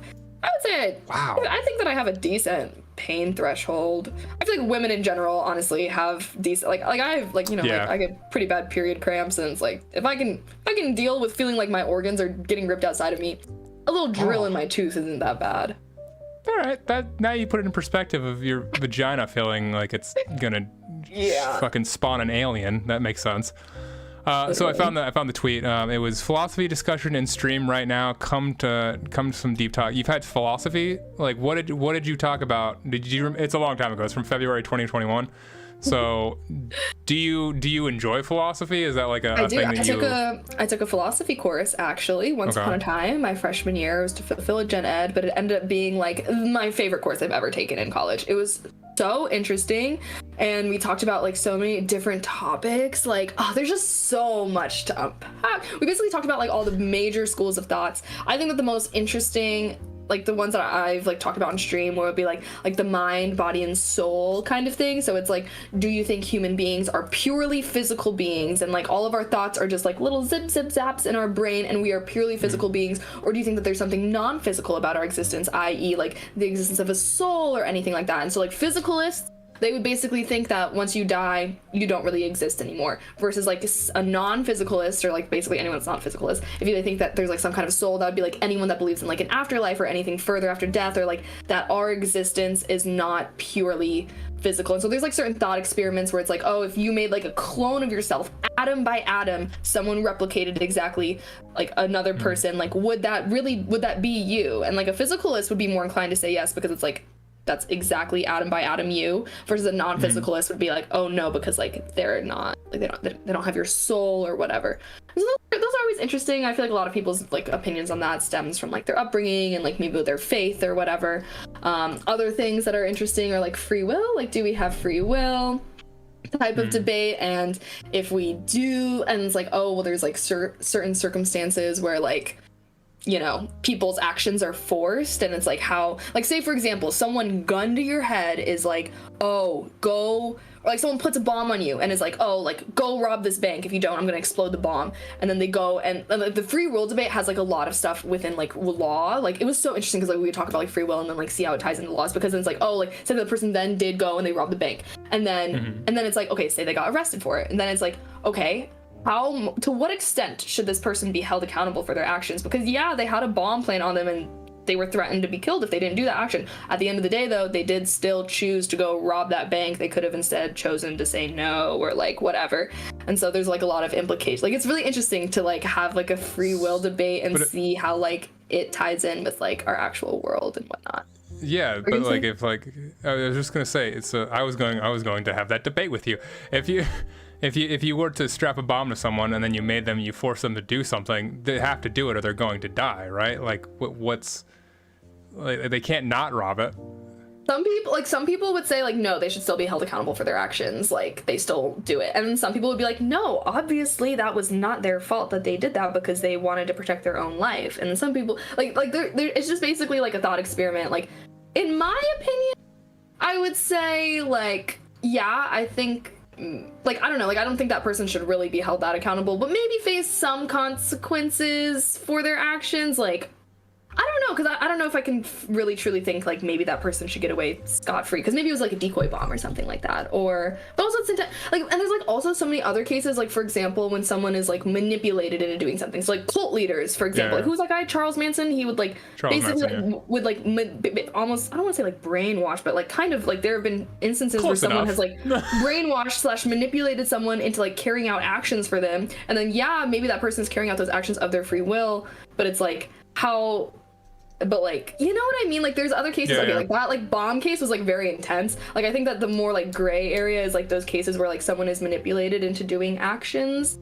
like, or coerced into doing actions, like, and that's when like it becomes a little more unclear, because it's like, oh, like, yeah, maybe this person was like lying to you, telling you that they're God and everything, and that's why you're following their belief, but then it's like, well, like, you know what I mean? But so yeah, under that pretense though, there's also the like, why didn't you have the wherewithal to actually? Why did you fucking believe them? Like, what did they do to? Yeah. Because there is a.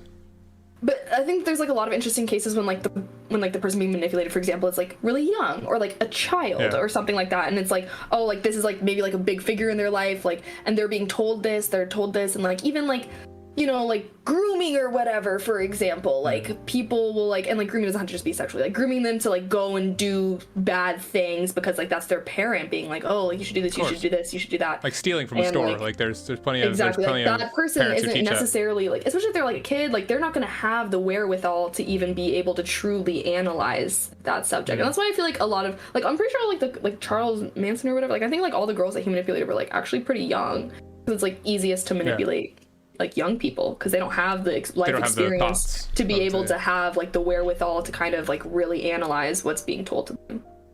Interesting. That's a cool discussion. Shit. Yeah, lots to be talked about. You should do more of those. I didn't know you did those in your Discord. But I saw that one and I was like, ooh, she talks philosophy. Fun. Yeah. I love those hypotheticals as well, where you talk about it and you just have a debate for it for fucking hours. So yeah, and that's why I like philosophy too, because it's like there's no right or wrong answer, because like all philosophy debates, it's like any of these arguments could be true, you know. Seeing what type of person they are, like you said, what kind of upbringing they are, where they come from, how they sort of react to something, like their emotional state on what's said. So yeah. Always Dark said the craziest people are from the new school of thought that say people's spirits chose to do everything but what happened to them before being born. Two of the people I've seen with ideology also the thought victims of massacre chose to live through that. Ooh, that's crazy. What the heck? Yeah, that's on another level, man. Jesus. Yeah. Yeah, philosophy is a quite interesting thing though. So it definitely is. Like, I'm very glad I got to take the course. Really expanded the way that I thought about certain things. Yeah. Did you have a really good professor that you really enjoyed? Was that why it was such a good class, or was it just the material that really like brought it up? I mean, he was decent, but I think I overall just really enjoyed the material. Okay, yeah, I actually like kept my textbook, and I've like literally read the book like on stream before. I think that was like the stream where I was literally like reading, like, because like they have like thought experiments in the book, so I would like read them the thought experiment and then ask people like what they thought of it. It's really interesting. That's cool though. No, that's dope. You should test those out during the summer to see if that like has traction to it or something, or make like a game out of it in some sort of way, because I feel like a game would be kind of fun on that, like a visual game with philosophy, since you like it. So I think that'd be cool. That would be cool. You only have one more question. Just long-term goals. What are you looking for in the next 5, 10, 20, 30, death, etc.? Like what do you want to do? I guess long term. Yeah, what do you want to do like long term overall? I guess long term, I mean, no matter what, whether I choose to be a creator or go into cybersecurity, I want to make as much money as possible during my 20s. My 20s are about grinding and gaining financial stability. And then a big goal of mine, like something that, like, if I was as successful as I want to be during my 20s, like a big goal of mine is to like build my house. Like I really want to work with an architect and like build a house, like work with an architect and interior designer and like build a house. Like I know some friends who like built their house with like their families, and it was just so cool. Like it's such a cute little idea, because like, you can add like little personal touches to your house, but obviously it's very expensive to build a home, so I'd have to be able to do that. California. Yeah, no, I probably wouldn't do it in California. I feel like all of my 20s in Cali, like I'll enjoy the nice weather, go to clubs or whatever, live my best life, and then I'll go live somewhere more chill, because low-key I do think California might just fall off into the ocean one of these days. It's Don't fair. want to jinx it though. Yeah, but then it'll be like a Hawaii, and then it'll be dope as fuck, and then everyone will be like, it'll be the higher prices, and you'll have like you'll have beachfront property. Oh, You'll yeah, have island property. True. Yeah, so like that would be that's like a really cool long-term goal of mine though, is like I really want to, and if I can't do it like for my first house, like maybe like once I'm retired or something, but like I do want to like work with an architect to build a house. It's like a long-term goal of mine. Cool. I guess another goal of mine is I do eventually want to write a book. I think that I actually would love to write a book about like what it's like to be like a female creator and just being a woman online. I have so much to say, and I definitely think that I have like firsthand experience obviously from it, and I think that there's like so much, especially with like all the like the growing popularity of like OnlyFans and like sex work online, and like how that has affected just women existing on the internet and whatnot. Like so much to say about that topic. So that's like something that I want to do one day, is like write a book, and that is the topic that I would love to write about. So much to say on that. And I think those are my two big long-term goals. Build a house one day, obviously, you know, would love to have a family and whatnot, but kind of arbitrary. Yeah, that's cool though. That's cool that I think that book would be extremely interesting, and a customized home is definitely something important that people really enjoy. I'd love to build one too someday, but it's too expensive. I'm gonna live in like Antarctica or some shit. One of those things. Fair. But yeah, I can imagine you have just a slew of things to talk about under the whole content creation, especially being a female creator has to be so much different than being a male creator in terms of just the amount of things you can say about what has gone on in the space. Obviously, you know, as like someone on Twitch, like even like you can see all the stuff with like the hot tub meta, and then like the ear licking ASMR, and like all of that stuff. Like I don't know, like just the space around it and like how people react to content, because like online sex work is becoming like more and more popular, but it's like there wouldn't be supply if there wasn't demand, and yet True. like, you know, like people wouldn't be doing that, like girls wouldn't be doing this if like they weren't making money doing it. But like it's like the same people that will watch the content will also berate that person for making that content, and I feel like there's a very like interesting, you know what I mean? Like I feel like people will be like, psychological dynamic. Make it OnlyFans. Yeah, like people will be like, make it OnlyFans to like a female creator, and then like the minute that she does, suddenly it's like, oh, you're a slut, you're a whore, like selling your body online, like blah blah blah. So it's like such an interesting thing, because I've seen creators like firsthand like go through that, where it's like their audience like heavily sexualizes them, and so they start to sexualize themselves, and then they immediately face backlash for doing so, because it's only okay like if someone else is doing it. If you choose to do that yourself, suddenly you have no self-respect, or blah blah blah type of thing. And so it's a very interesting dynamic, I think, like yes, from the streamer side, but also it's like from the, you know, consumer side, like I wonder why there's such a big switch up / disconnect between it, and so much heated discussion around it, like how angry people were when like the hot tub meta became a thing on Twitch, you know? Yeah, that makes sense. But yeah, that was all the questions I had, so I really do appreciate you coming. Yeah, thanks for having me. Yeah. Are you gonna continue streaming after this? Yeah, I probably will. I don't know how much longer. For whatever reason, one of my lighting things is broken, so I just got this one hella bright one, so I might try and troubleshoot with that if anyone in my chat wants to help me. But yeah, thanks for having me on. Thank you to all of Zach's viewers for hanging out and watching this. If you want to follow Kaylee !guest on there, I really appreciate everything. I'm gonna go ahead and raid into you if you're gonna stay on a little longer, if that's okay. Oh, yeah, so I'll be staying on longer. Okay, are you ending your stream now? Yeah, I'm gonna end my stream now, but I'll raid you in just a second. I'm just gonna talk to my chat, and then